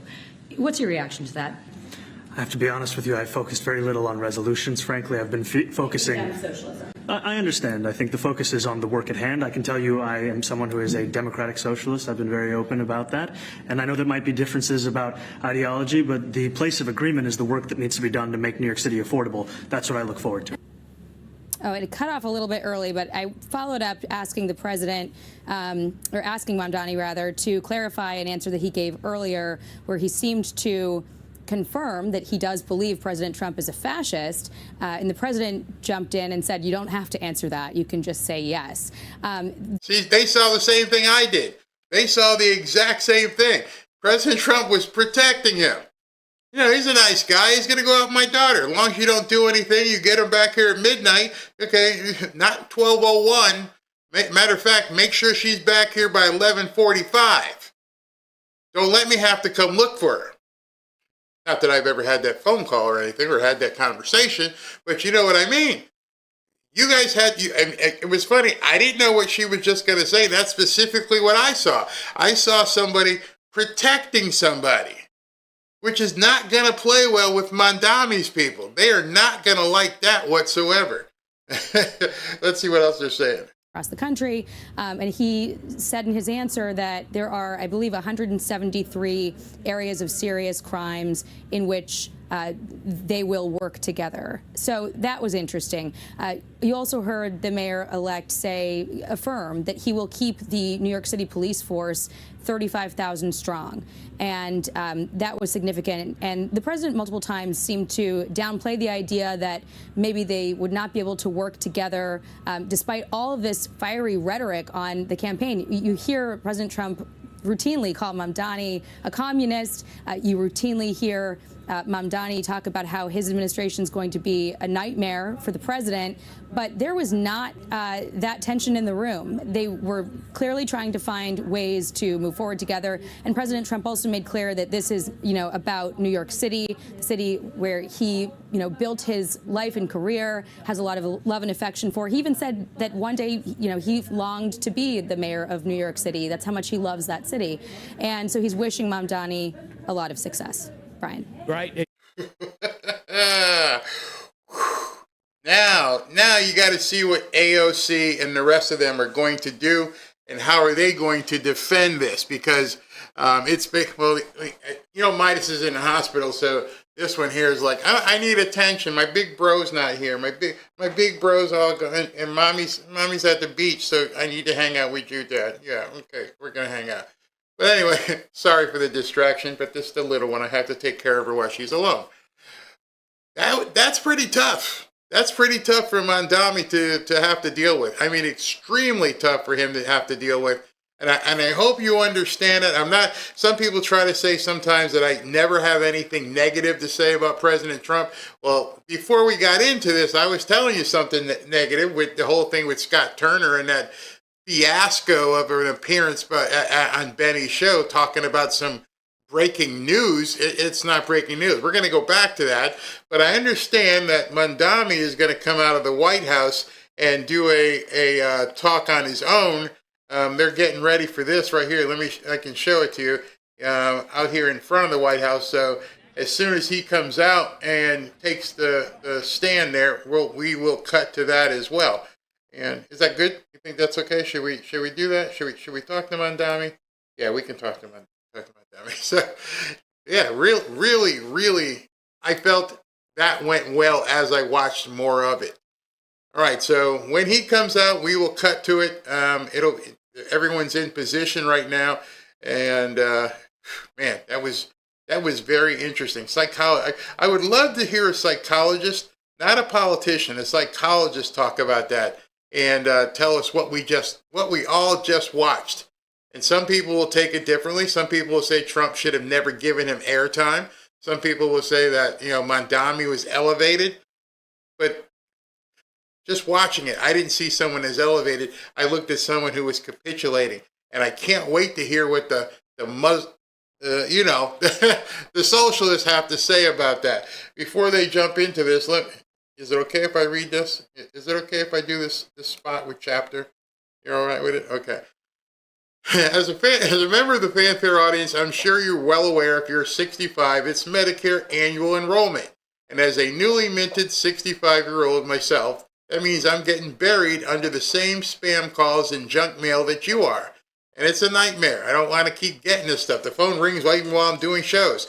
So I've also learned that Medicare plans change every year, and apparently some even go away. So those of us that love our plans today, it might not be the best one for 2026. And if you don't double check and get it done now, you could lose coverage for your doctors or prescriptions that you count on. That would suck. To make matters worse, most Medicare agents are just pushing the plans that pay them the biggest commissions. That's why I recommend Chapter for the Fanfare family. They check every single plan in America to make sure you get the best deal. And on average, they can save people $1,100 a year. I just wish they had a dog plan. You won't believe what it costs to put Midas in a hospital. But in any event, he's worth it and you're worth it. They make it dead simple. They will review all of your options in one free 20-minute phone call. Just give them a call and it'll take 20 minutes and they'll review all of your options. If you're already on the right plan, you're done. If not, they'll help you switch. So get some peace of mind during this enrollment period. Call Chapter at 475-328-3545 and make sure that you're set heading into 2026. Or you can go to askchapter.org/Barry to book a one-on-one consultation and find out what they can do for you. All right, so with all that said, give me, I don't know if I can't push the button because the buttons aren't working. I was going to say, give me 90 seconds so I can get Lily put away here. And where is it? Where's my music thing? I'll be right back.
Back to Fanfare with Barry Cunningham. Have you heard how young people suffer today? I scream at the top of my lungs. Ah! Social media is filled with videos that say younger generations are finding it harder and harder to get reliable jobs, afford comfortable homes, start a family. We baby boomers had things so much easier. Your father could somehow afford a house, a car, and also put multiple kids through college. And now it's damn near impossible for normal people to get ahead financially or shoot, even own a home. This meme gets millions of views. Once upon a time, meaning when I was a kid, a family could own a home, a car, and send their kids to college, all on one income. This meme is all over the internet. People believe it. And that's really a fantasy? Economist Norbert Michel. It's not true. No, it seems really great to think that everything was so awesome back then, but it wasn't. Materially, we are so much better off now than we were in the 60s and 70s. Well, You see, that's one of the things people don't talk about. They don't do any comparisons, any contrast between what people were going through back then and to what they're going through right now. Did you know, or do you know, what the average house price was? And this is something else that was put out that was completely false. The average house price then, back in 1975, I wrote it down. The average house price back in median house price in 1975 was $38,000. That was the median house price back in 75. The median house price today is $436,000. That's an 11x of what it used to be. However, the income back then in 75 was $12,000. Now the average income, median income, is $84,000. 6x. So the difference isn't what they tried to tell you. One of the guys put out something today and said, you realize it's an 18x differential? No, it's not. They don't even take the time to go back and actually look at the numbers. Young people get clicks asking, what's the point of working? You can't even live in a house. Most people don't live in houses because it's too expensive. That's just a factual mistake. Census data show more Americans own homes today than did when I was a kid. People are still buying homes. Did you know that? Did you know that more people own homes today than when you, more than likely, were a kid? They're not telling people that. Then you have to ask why. The data is readily available. You can easily look it up, but if you're just trying to find stats and information that make you feel better, that helps the narrative, you know, like telling people there's breaking news on a program that's been around since 1934, you're playing on people's ignorance. Their ignorance and their naivete. Homes, but it is far more expensive for them to be buying homes. Progressives like Columbia professor Jeremy Ney here giving a TED talk about how inequality is a matter of life and death say the meme is right on. This is correct. That is correct. But it's misleading. Houses are more expensive today, but they're bigger and nicer. Something else that they're not mentioning, and I can attest to it because I live here in South Florida. The median home price includes mansions on the water, and it includes the hovels in the ghetto. The problem is the mansions that sit on the water down here in South Florida and other coastal areas of the country more than likely weren't built back then. And so obviously that affects the median value and house prices because there's a $20 million house sitting over here or a $40 million house. Yes, they have them. $40 million homes down here on the water. $100 million homes. Or in Palm Beach, where President Trump is, $1 billion homes. So when you look at the average, and if you were to look at what's the average home is in Palm Beach, that number is going to be sky high because it's Palm Beach. And it doesn't matter if you've got a $900,000 house, because over here on the water where John Bon Jovi and the Kennedys and Trump all live, those could be close to $1 billion for those properties. I got the cameraman doing all kinds of funky stuff here. So they must be getting ready. So people don't take that into account. There was no such thing as a 10,000 square foot house, a 7,000 square foot house. They didn't have those. Homes that we're buying now are not the homes that people were buying in the 50s, 60s, and 70s. 4-bed, 3-bath with a 2-car garage. We have bigger homes, better equipped homes. Modern homes are much bigger than homes were when I was a kid. Look at that. Look at that alone. In 1963, the median home size is 1,365.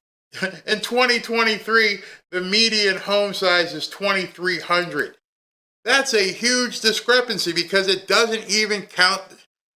Put it this way: if you had a 2,300 square foot home in Boca, that's a little house.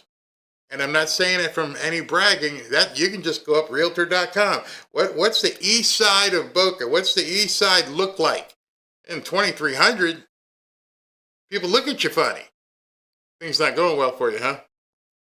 2,300 square feet. But they also have, like those older ones, 1,400. But for some reason, the naysayers only talk about the small houses, as if that's all you're able to buy ever. They're twice as likely to have central air, dishwashers, garbage disposals. Almost all homes now have washers and dryers. They didn't used to. The popular meme doesn't mention that. Homes were cheaper then because they're what people today call lousy homes. The costs are still 10, 20 times higher. No. Is a lie. I just told you it was a lie. I actually pulled the data myself. They're not 20 times greater. There's apps. I mean, you're watching this and you're seeing this is an actual propaganda campaign that the Democrats and unfortunately Republicans, and even more unfortunately, some prominent Republicans are saying. When I was talking to Mark Mitchell yesterday, I am adamant. There is no such thing right now as a housing crisis. There is no such thing as affordable housing issue. The issue is these people don't want to live where they can afford, or they're not making enough to afford. One of the things I said to somebody on Twitter yesterday, and I said it on the show, is housing is priced according to demand, which tells me most of these people obviously haven't taken Economics 101. If somebody buys something and somebody wants it, it's going to go up. For instance, let me prove it to you. In real easy way, I can prove this to you.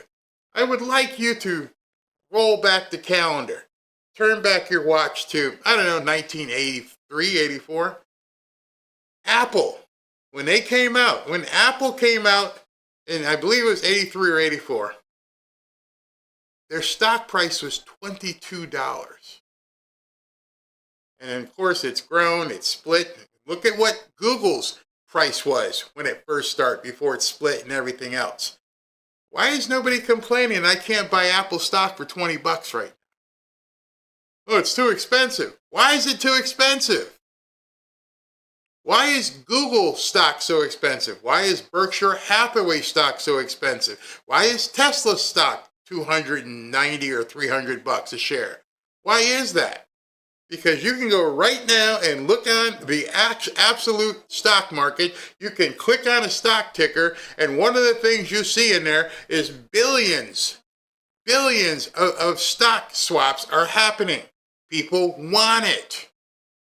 That is the single most elementary thing that drives prices to do this stuff. Somebody doesn't want it, they sell. Somebody does want it, it goes up. Somebody does. It's not just a sticker that somebody puts on a house. They'll drop the price or they'll take it off the market. Hey, I want X dollars for this house. Well, guess what? Nobody's offering that. So you either drop your price, which you will see on Realtor.com. You could go on Realtor.com and say, show me only the houses who have dropped their prices at 10% or more in a certain area. Why are these people running? This is just crazy. Here, let me show you this craziness. I don't know what this is. Is Mamdani walking? What the heck have we got going on here, folks? We have an all-out sprint for the socialists? What are y'all doing?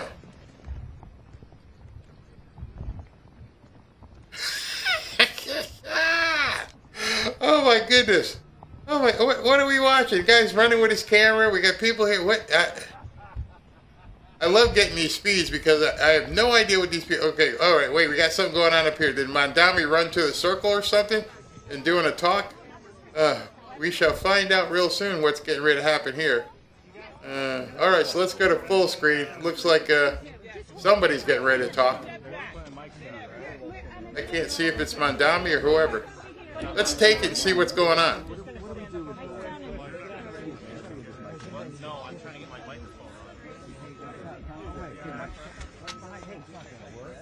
Guys, you can't pod right there, man. Come on, all the kids. I'm back to the don't push, please. No need to push. No need to push, guys. The space is big. This is some room back. What the hell is pushing? Everybody take one step back. Everybody back. One step back. One step back. I'm not going to be able to bring him unless we make some space. Hey,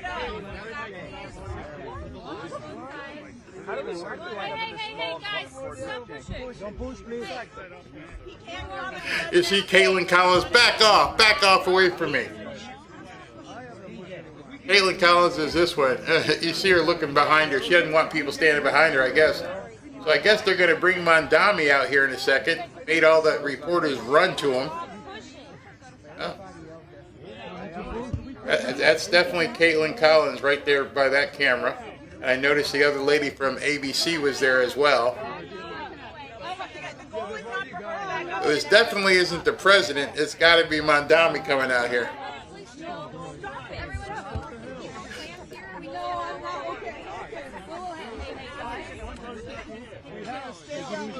I'm not going to be able to bring him if we can't all take photographs back, please. Thank you so much,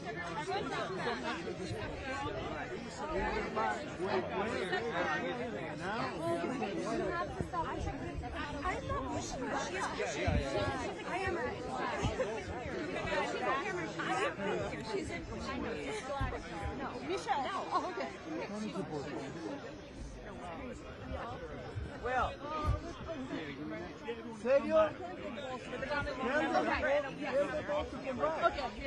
I love getting these feeds that come in because you guys get to see something that's not even being shown on television right now. So we'll see what this is all about. I can hear some lady saying he's not coming. If they don't calm down and back up, he's not going to show up.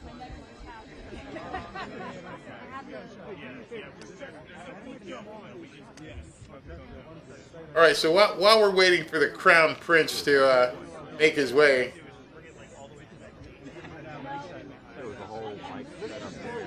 I'll cut back. They're not doing anything yet but jousting for position. Somebody put they're like vultures.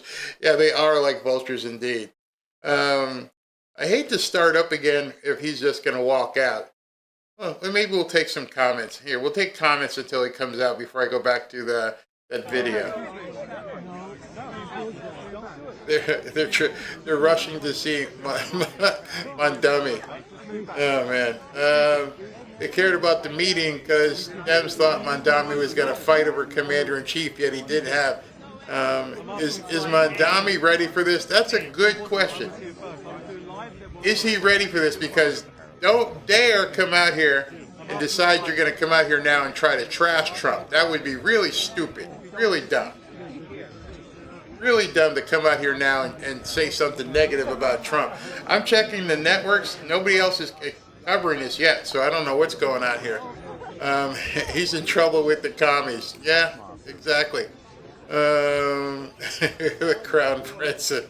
Does it look like they smell blood? Exactly, it does look like they smell blood. I don't know where he's going to come from.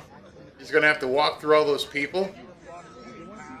And obviously he's got some security with him. But I didn't see like a car or a parking lot or anything, so I don't know where he's coming from.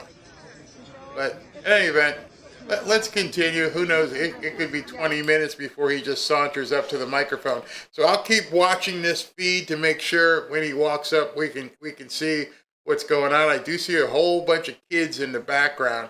But let's continue a little bit with the hypocrisy of these people in terms of what they've been saying about no housing being available. We'll be right back to this. They're not. Not if you adjust for inflation.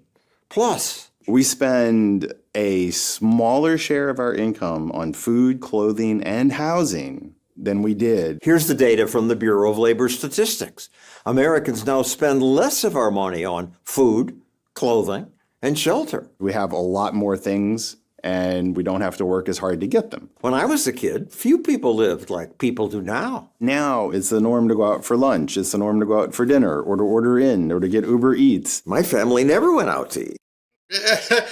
Whenever our family got to go out to eat, and it was very seldom, we would go out to a restaurant and have to sit there and you know, it wasn't going to be a steakhouse. No such thing as Uber Eats. People weren't bringing us food to the front door that we were ordering on our phones and saying, you know, hey, bring me food. We weren't able to do that because it didn't exist. It was an expense we never even had to think of incurring because it didn't exist.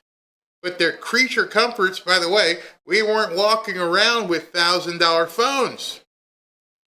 Ladies weren't getting hair weaves. None of that stuff was in existence. So now we've got all these other different avenues that we would use our disposable income from. And the problem is these people today find those things to be necessities. I gotta have big fake eyelashes. I gotta have a weave. I gotta do this. I gotta do that. I gotta have my $12 cup of Starbucks. Craziness, absolute craziness. And we used to have to, tighten our belt. People didn't have enough money. Also, back then, families didn't fly places for vacation because flying cost so much more. Adjusted for inflation, a cross-country flight cost more than $1,000. Now it's about $300. People did not just go on vacation. People did not fly all across the country. But I remember when Dad got a station wagon, because once he got a station wagon, we all knew that this was going to be some good times. We're going to get to go and travel. We're going to drive from Connecticut all the way to Montreal and sit in the back with your sisters. Didn't get on planes. Nobody got on planes. But that was, it's old-fashioned boomer stuff. TikTokers say we young people have it so much tougher. Hard work is not enough to make it anymore. The game changed on the younger generation, right? Hard work alone is not enough because the deck is stacked against so many folks. The idea that nobody had to work hard, that everybody had job security, whereas opposed to now nobody does, is absolutely ridiculous.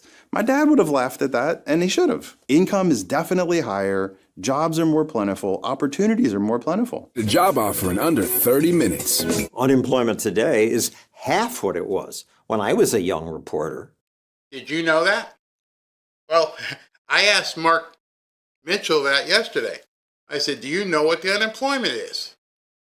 He quoted the unemployment from 1975. I had just played for you guys the new unemployment numbers that came out before our interview. It was widely reported. Hey, unemployment's 4.4. What did he say? Oh, it's 8.5. No, it's not. And so, again, I'm not picking on Mark the man. I'm picking on where these people are getting data and how they're applying data and what they're saying to people, because it's simply not true. You now hopefully get the truth. I got a college degree. Back to that meme, which says, a family then could afford to send their kids to college. Well, college was much cheaper then. But even so, most people didn't go to college. Roughly half of the labor force didn't even finish high school. That's unheard of nowadays.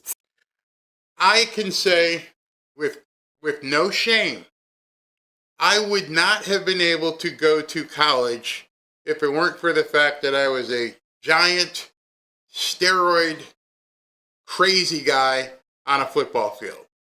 If it weren't for the fact that I was 6'2", 300 pounds, actually I was 280 as a senior, and that's how I got into college. That, between football and throwing a shot put, that got me into college. So, but I didn't ever think about it because it was just a foregone conclusion that you were going to go. I didn't realize as a young guy that certain people actually had to pay for this stuff. I thought getting a scholarship meant you get to eat in the nice dining hall and you got like first dibs on all the chicks. Finally, yes, a family could own a car, but it was nothing like today's cars. American cars were so absolutely and unutterably awful. They rusted quickly, and now cars last more than twice as long. Nate tweets that jobs that once provided high school grads with middle-class stability now offer poverty wages. But you know what's funny is because they don't know. How many of these kids paid attention to what their parents actually do? They don't know the struggles that their parents went through. They don't know what their parents gave up so that they could have a certain life. And now they're embarrassing their parents because they're sitting back and whining. You ruined it for us. You're a boomer. I can't believe you boomers. overall, Gen Z does better. The Economist points out that Gen Z incomes are 50% higher than what we baby boomers earned. Still, this woman gets hundreds of thousands of likes saying, Gen Z is the first generation where they're same age as their parents. They're making less money, not more. No, they aren't. And it's not just progressives who spout these myths. Families in the old days, they saved money. We don't have a great country anymore. We're going to go back to the old days. Why do people put out this misinformation? Politically, it sells. And it Bingo. Clicks, likes, views. money. That's why this is being said. That's why they're telling people all of this stuff, because I need to have this demographic follow me, and I need this many clicks, and I need this many likes, and I need this many views, I need this many votes.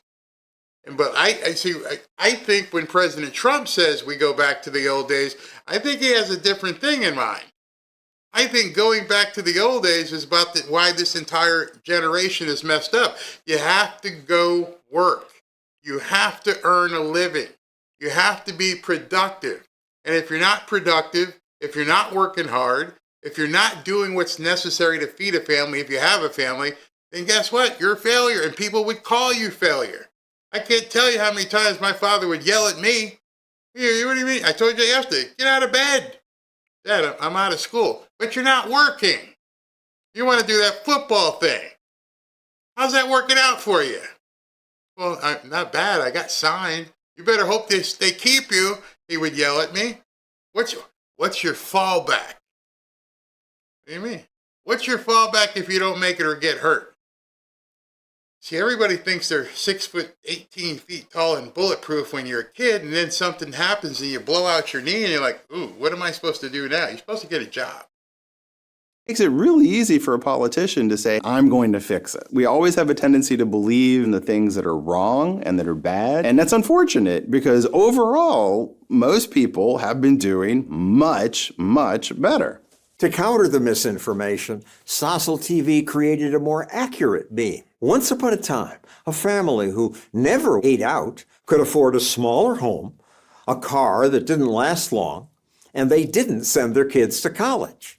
All on one income.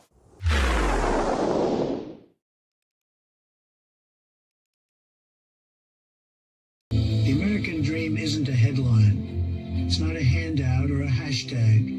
It's a porch light left on, a flag out front. It's what you earn through hard work and what you're free to build when your leaders put you first. I've never forgotten that. From day one, I fought for the American worker. To protect our homes, our families, we built a strong economy. So every American could plant roots, not just the privileged few, the Sunday dinners, the backyard ball games, the pride of owning a piece of this incredible nation. That's what we're fighting to protect.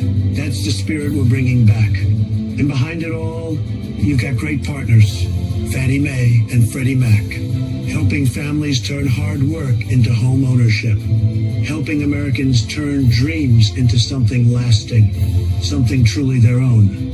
Fannie Mae and Freddie Mac, keepers of the American dream. Notice he said something in that, obviously that was President Trump narrating that piece. And key word he said, you have to earn it. It is not given to you. It drives me crazy when I hear some of these Democrats keep saying that a home is a human right. No, it's not. You have to earn it. And then they tried to say that saying and telling people to work hard was you can't say that. That's racist, telling people they have to work hard.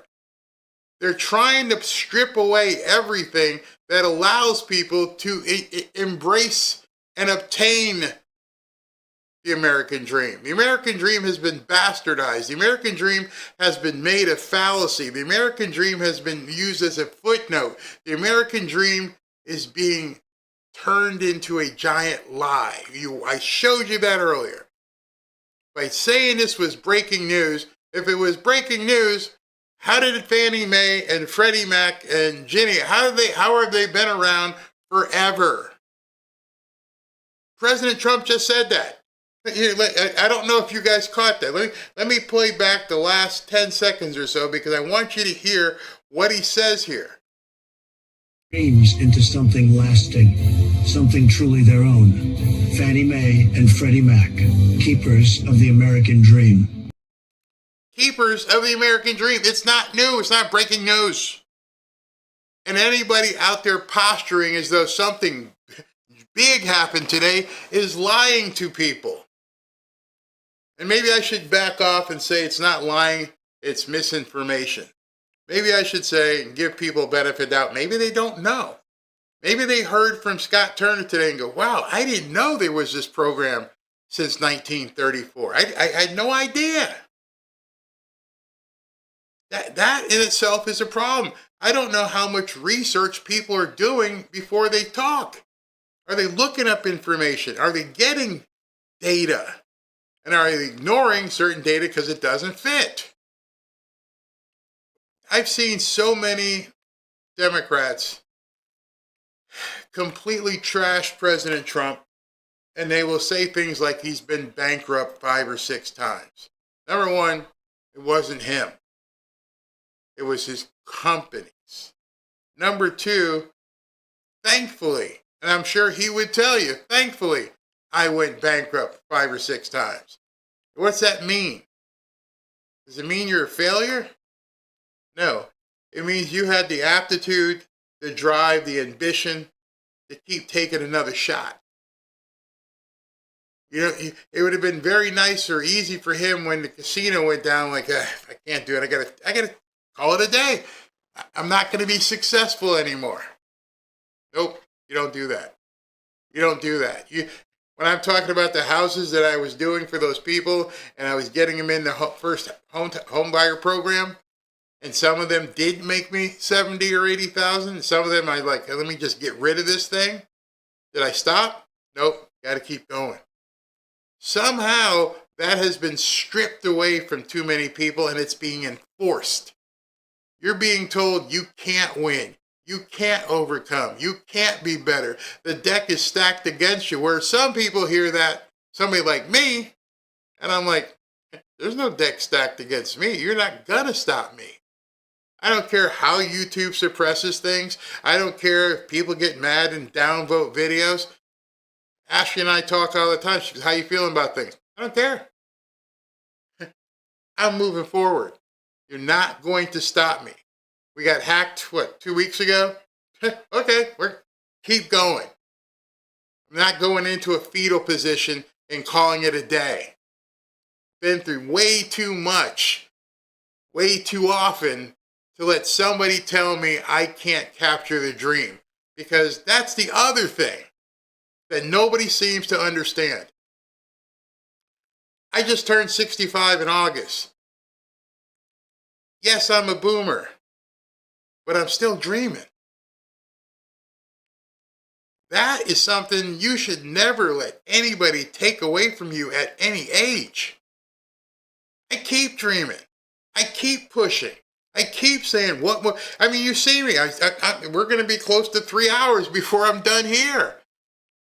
And Monday through Thursday, I do 2 shows. Barry, you're 65, man. You're really pushing yourself. Yep. I'm hoping that the energy that I show, the passion that I bring to a show, inspires people and says, man, if he's 65 and he's doing 2 shows a day, he's buying houses, he's fixing up houses, we're doing all these other different things, I'm buying gold, I'm buying silver, I have a wife, I have a daughter, I have grandkids, and I'm not slowing down. My treadmill is still working.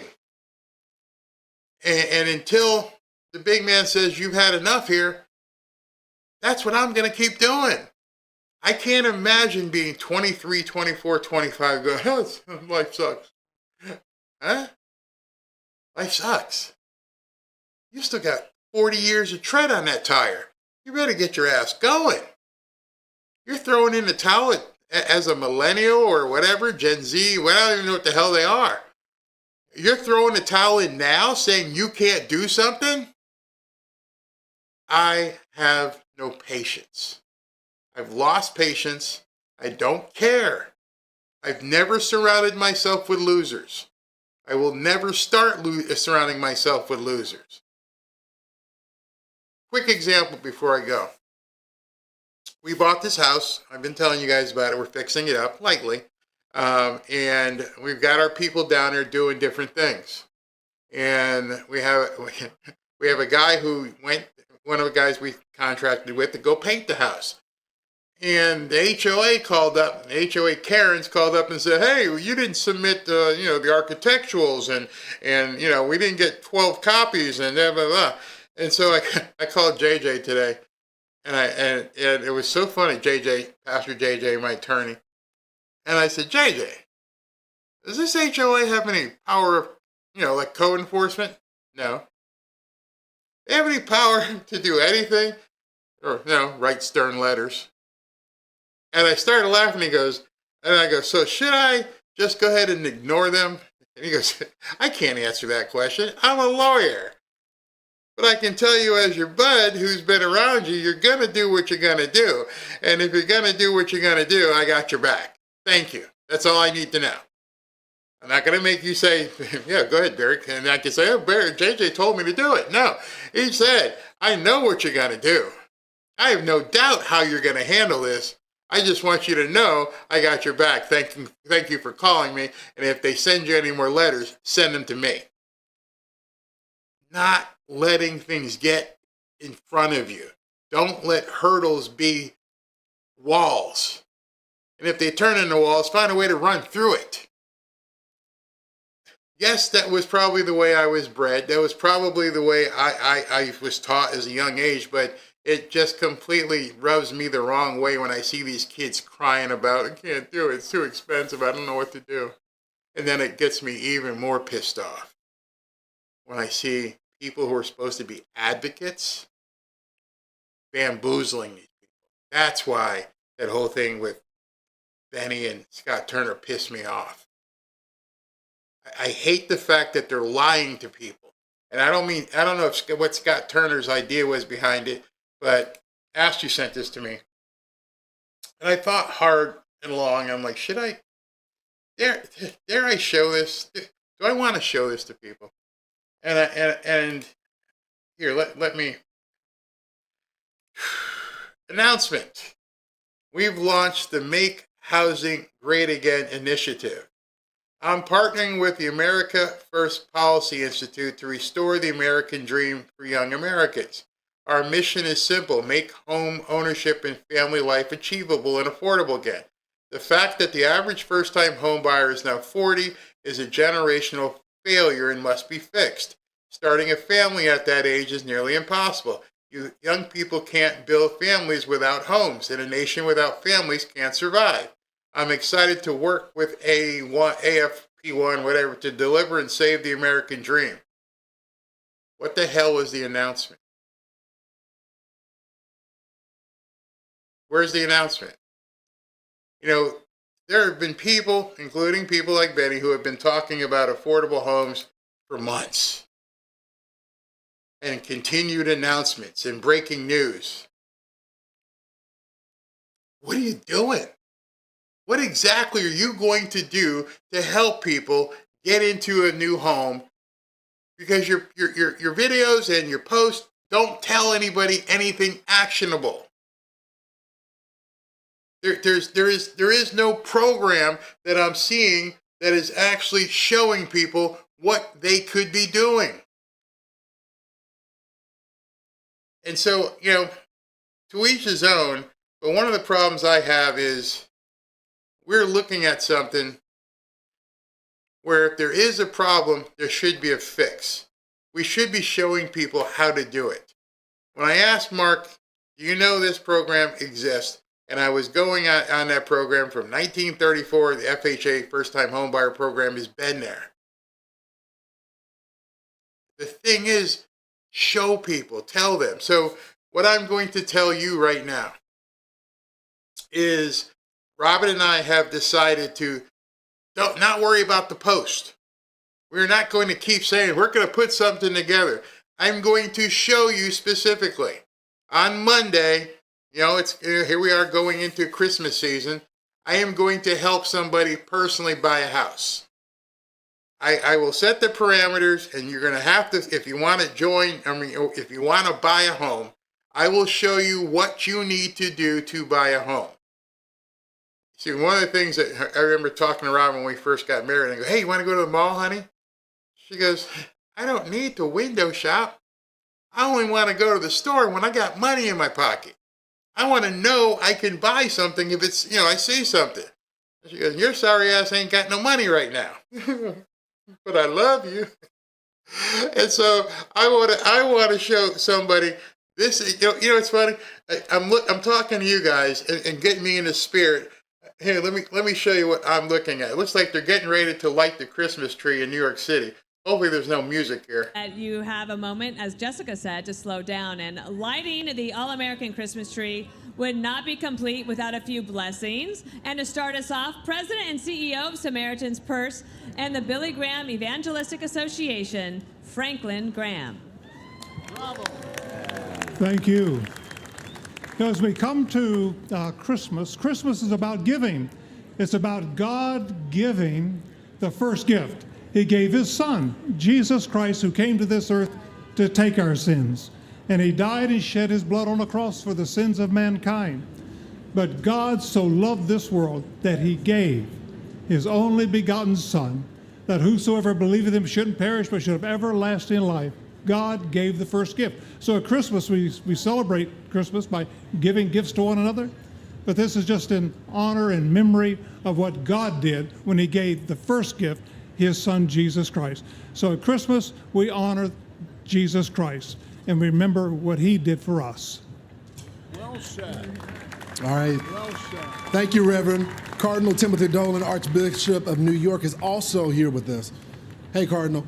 Hey. Thanks for letting me follow Dr. Graham.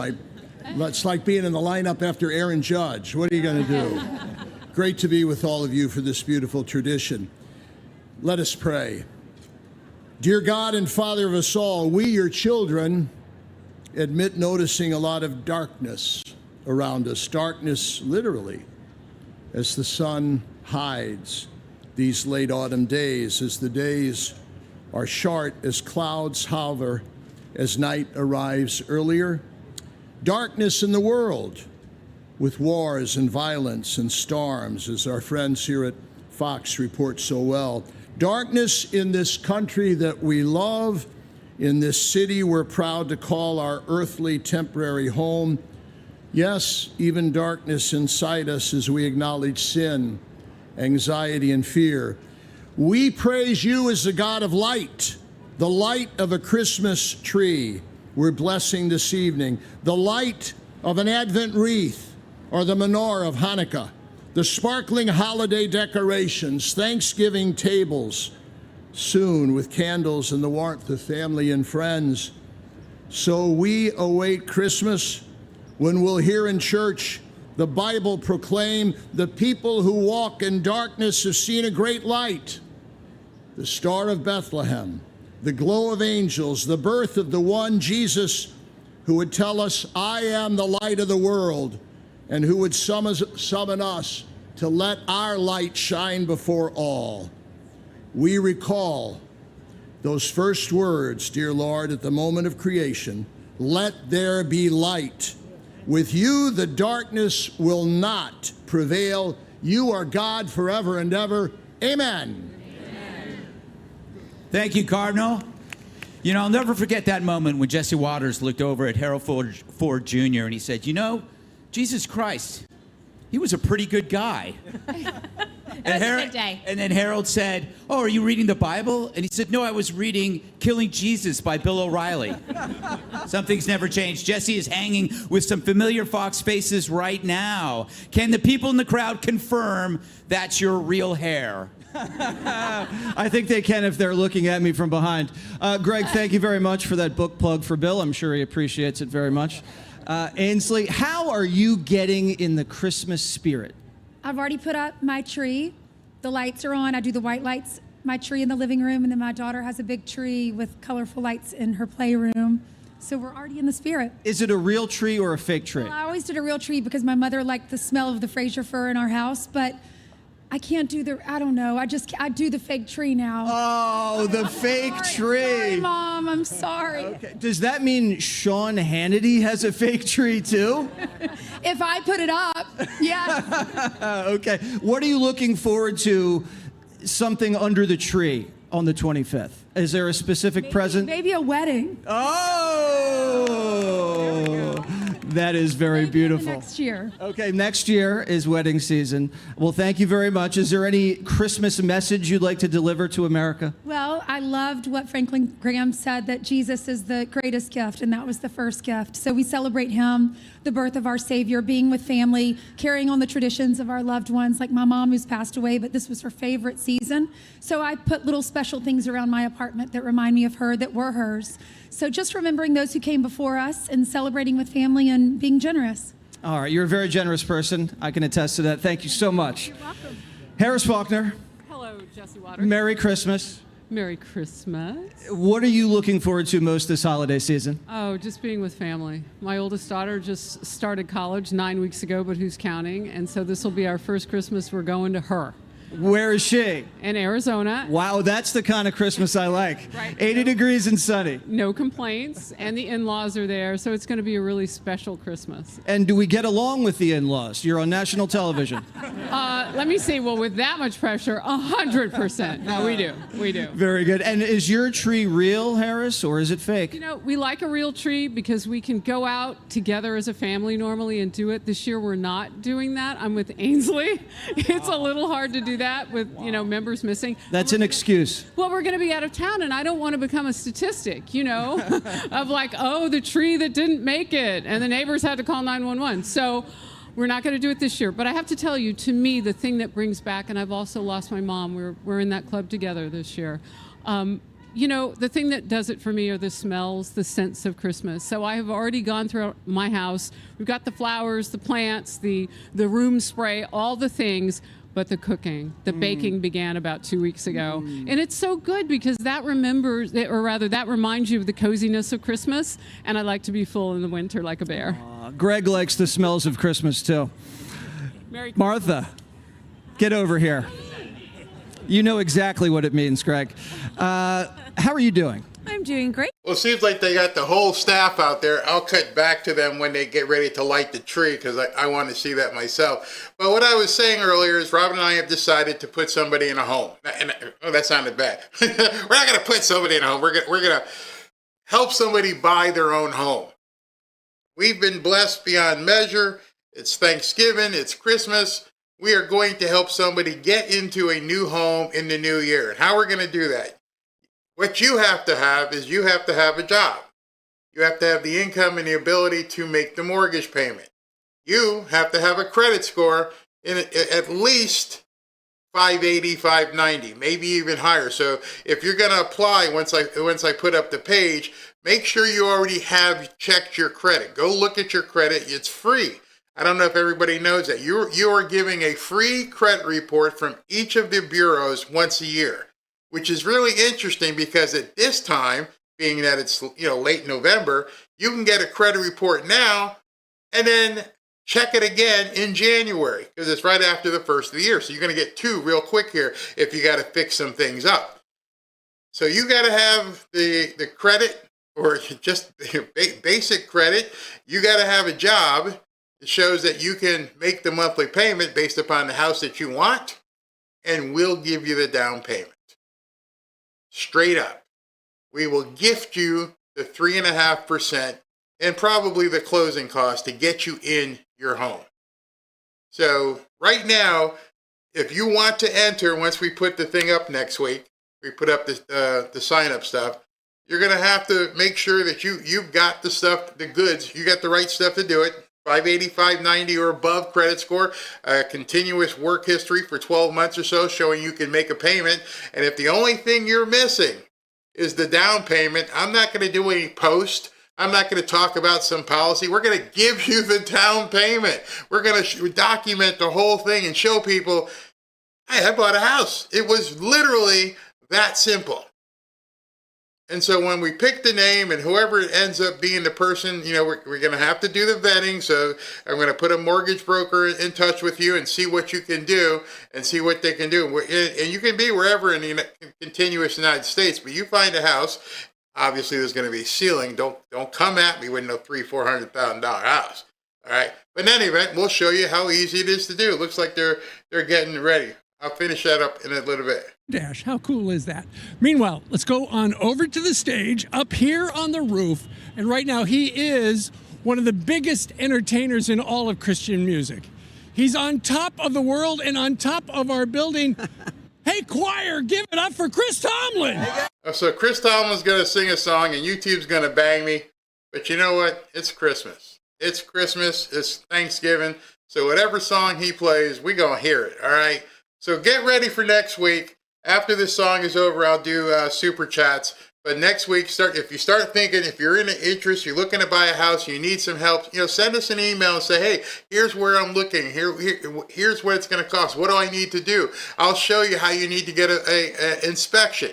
I'll show you what to look for when you get the inspection to make sure the FHA will sign off. I'll even give you, actually, I won't give you, I will. I'll give you a link so that you can see what the FHA limits are in your zip code. So you can say, I live in X11243. You look up X11243, it'll tell you, this is how much you can get, assuming everything else is correct. Here's what you're entitled to as a mortgage. This is how you do it. And it's so funny because I'm watching people talk and I'm like, well, why don't you just give them a house, idiots? Stop. I mean, you're worth $1 million, I guess, or so. Can't you help people buy a house? Absolutely nuts. Absolutely crazy to me. And so, of course, I get said, well, why don't you do it then, big mouth? Okay, we'll do it. We'll just get somebody a house. How's that? We're going to take you through the entire process and put you in your home. And I remember we did something like this, I don't know, about 10 years ago, and we did a program called Home for the Holidays, where I paid somebody's mortgage payment for a whole year. I paid the mortgage payment the whole year. All right, Chris is going to sing. Whatever he's going to sing is going to get YouTube pissed off at me, but what? Thank you, Chris Tomlin. That was absolutely incredible. He'll be getting us into the Christmas spirit throughout the hour. That's right, and we're spreading the holiday joy, and we want you at home to be a part of it. Emily Campagno is going live across all of our social media channels with exclusive behind-the-scenes content. Emily, tell us what you got planned for us tonight. Guys, I'm like the ghost of Christmas Present, or maybe the Christmas angel, whichever was the one that carried Scrooge through the night. This is what I am to you guys, and it is such a privilege to be here with all of you online watching this as we stream across all of Fox News platforms. So Christmas angel, Christmas cake topper, you decide, but the most important thing is that you join us for the All-American Christmas tree lighting. Show your face. No, this way. There, everybody must. There we go. Show them the face, Emily. You are a gorgeous angel, and we all love you at Fox News. And keep those messages and pictures coming. This is Louisa. She's Taylor Riggs' new baby, and she's very, very good. And she let me hold her for a little bit. That is the best behaved baby I've ever seen. I know. Totally. And you think that my arm is tired? You're right. We've got a huge show still ahead, packed with surprises, special guests, and a few holiday moments you do not want to miss. Wait, did you hear that? Wait, Steve, is something happening? What's on the roof? Dana, here up on the roof, I heard such a clatter. I walked down the stairs to see what was the matter. Santa Claus just landed. Come on, Santa. We got a studio full of kids who want to... All right, so I didn't realize they're going to be on for a whole nother hour. I'm not going to be here. So if you guys want to catch them, you might want to turn on Fox because we've got to get ready. I got to take a shower and get dinner, and we're going out to dinner and everything. But look, next week we're going to go ahead and post the link where people can begin to sign up for a house. And somebody had posted or said a comment like, Barry, it's all fair and well what you're doing, but your audience is older. Like, that's a bad thing. Why is that a bad thing? If there's somebody 55 years old that would love to buy a house, why does it matter if they're not 30 or 31? I'm not precluding anybody. I'm not putting up some sort of thing and saying, oh, you can't be a boomer. Nope, it's only for kids. No, it's for anybody who wants to do it. The objective here is to show you so that you can then go show others. I will show the entire process, and you will have obviously an arm's length third person, a third party who will say, yeah, this is what happened. I did this, I did that, I did this, I signed a paper, I got the keys. And if somebody younger wants to sign up, once we get the sign-up page going on, go ahead and send them over.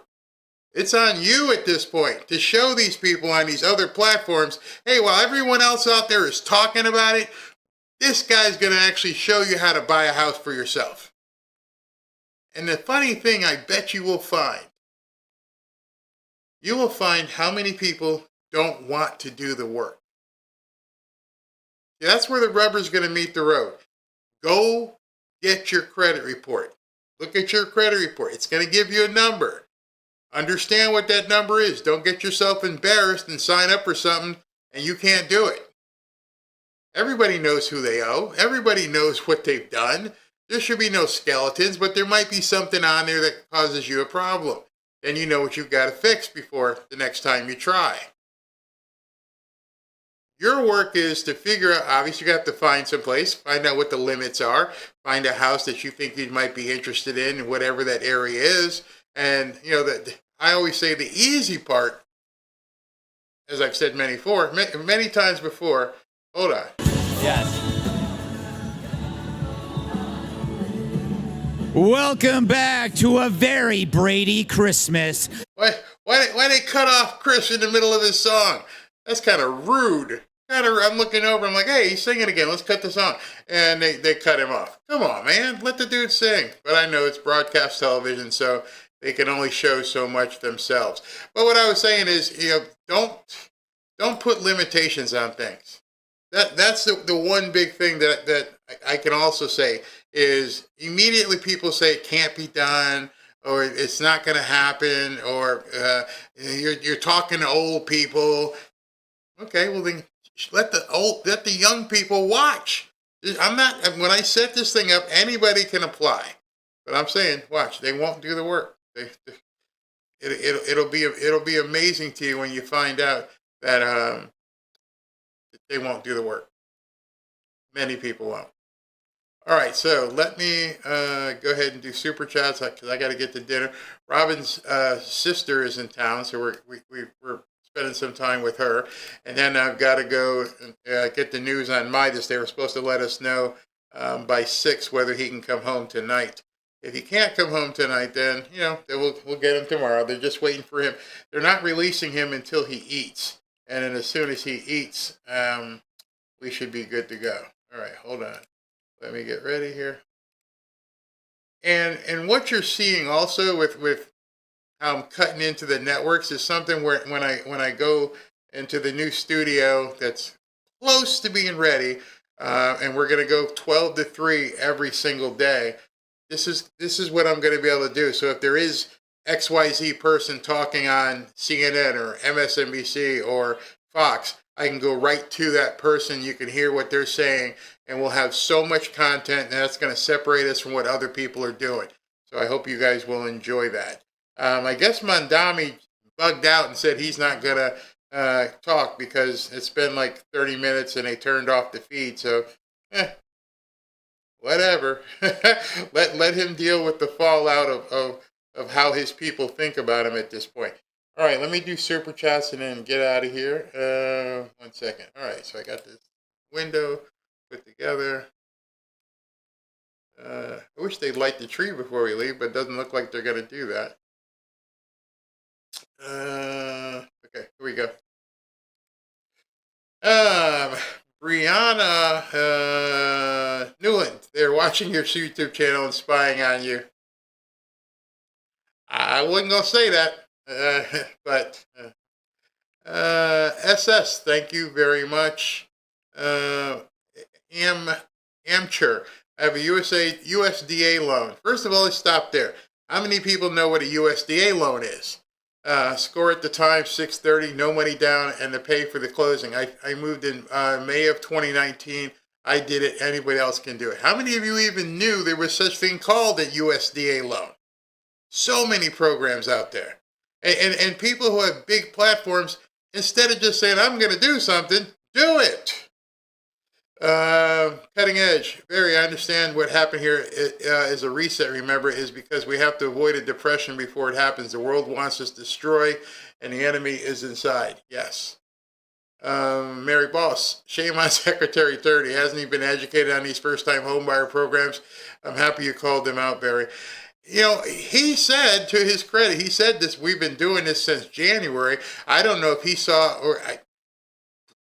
breaking news. Yeah, okay. Chalsop, but Danny has to go back to Soros to see what his next moves need to be. That boy ain't calling any shots. Nope.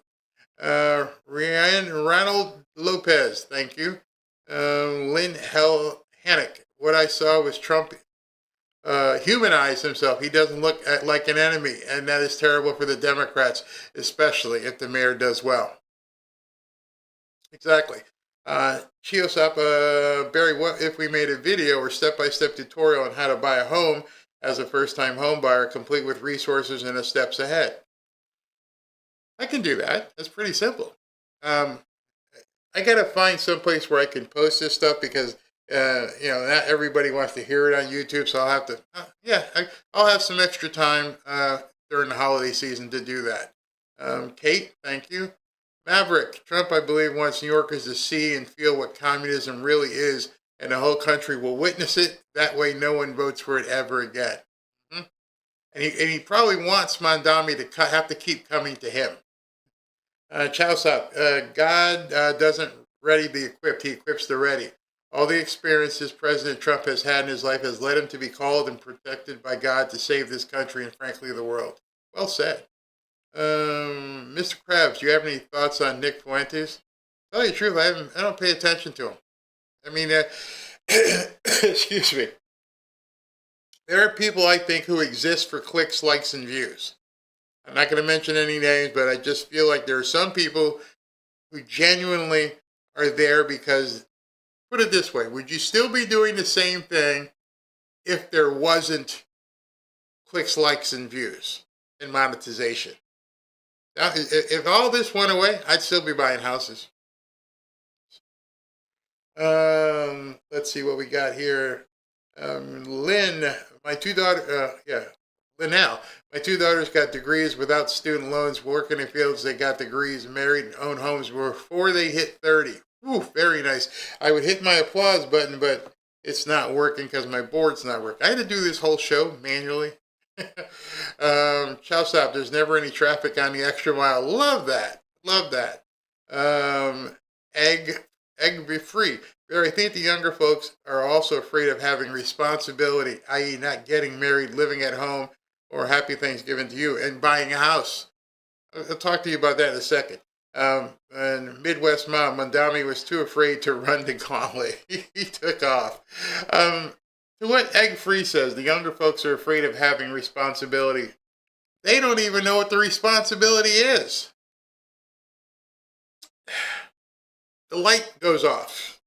The plumbing doesn't work. The lawn needs cut. There's no landlord to call. You got to do it. And you have to do it because you'll get in trouble if you don't. I was telling you about the HOA where we're doing the painting.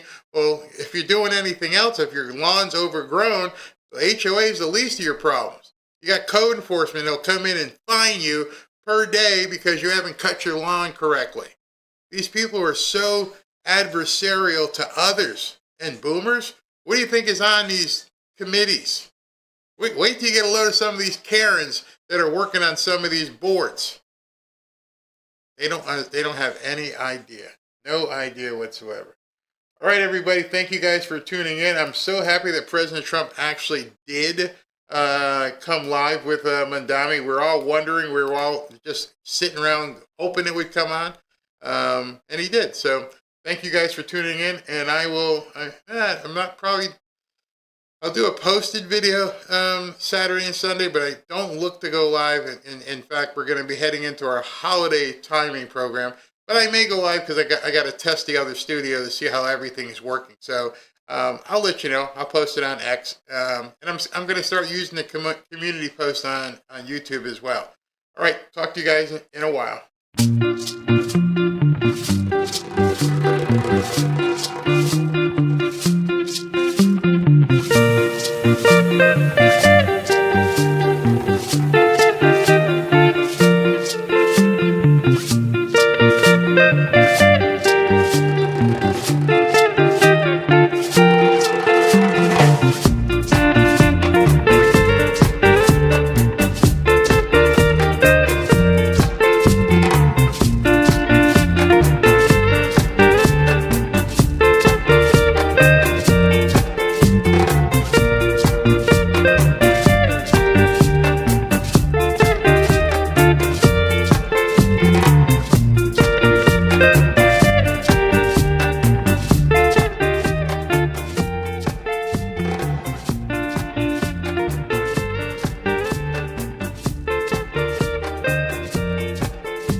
Bye.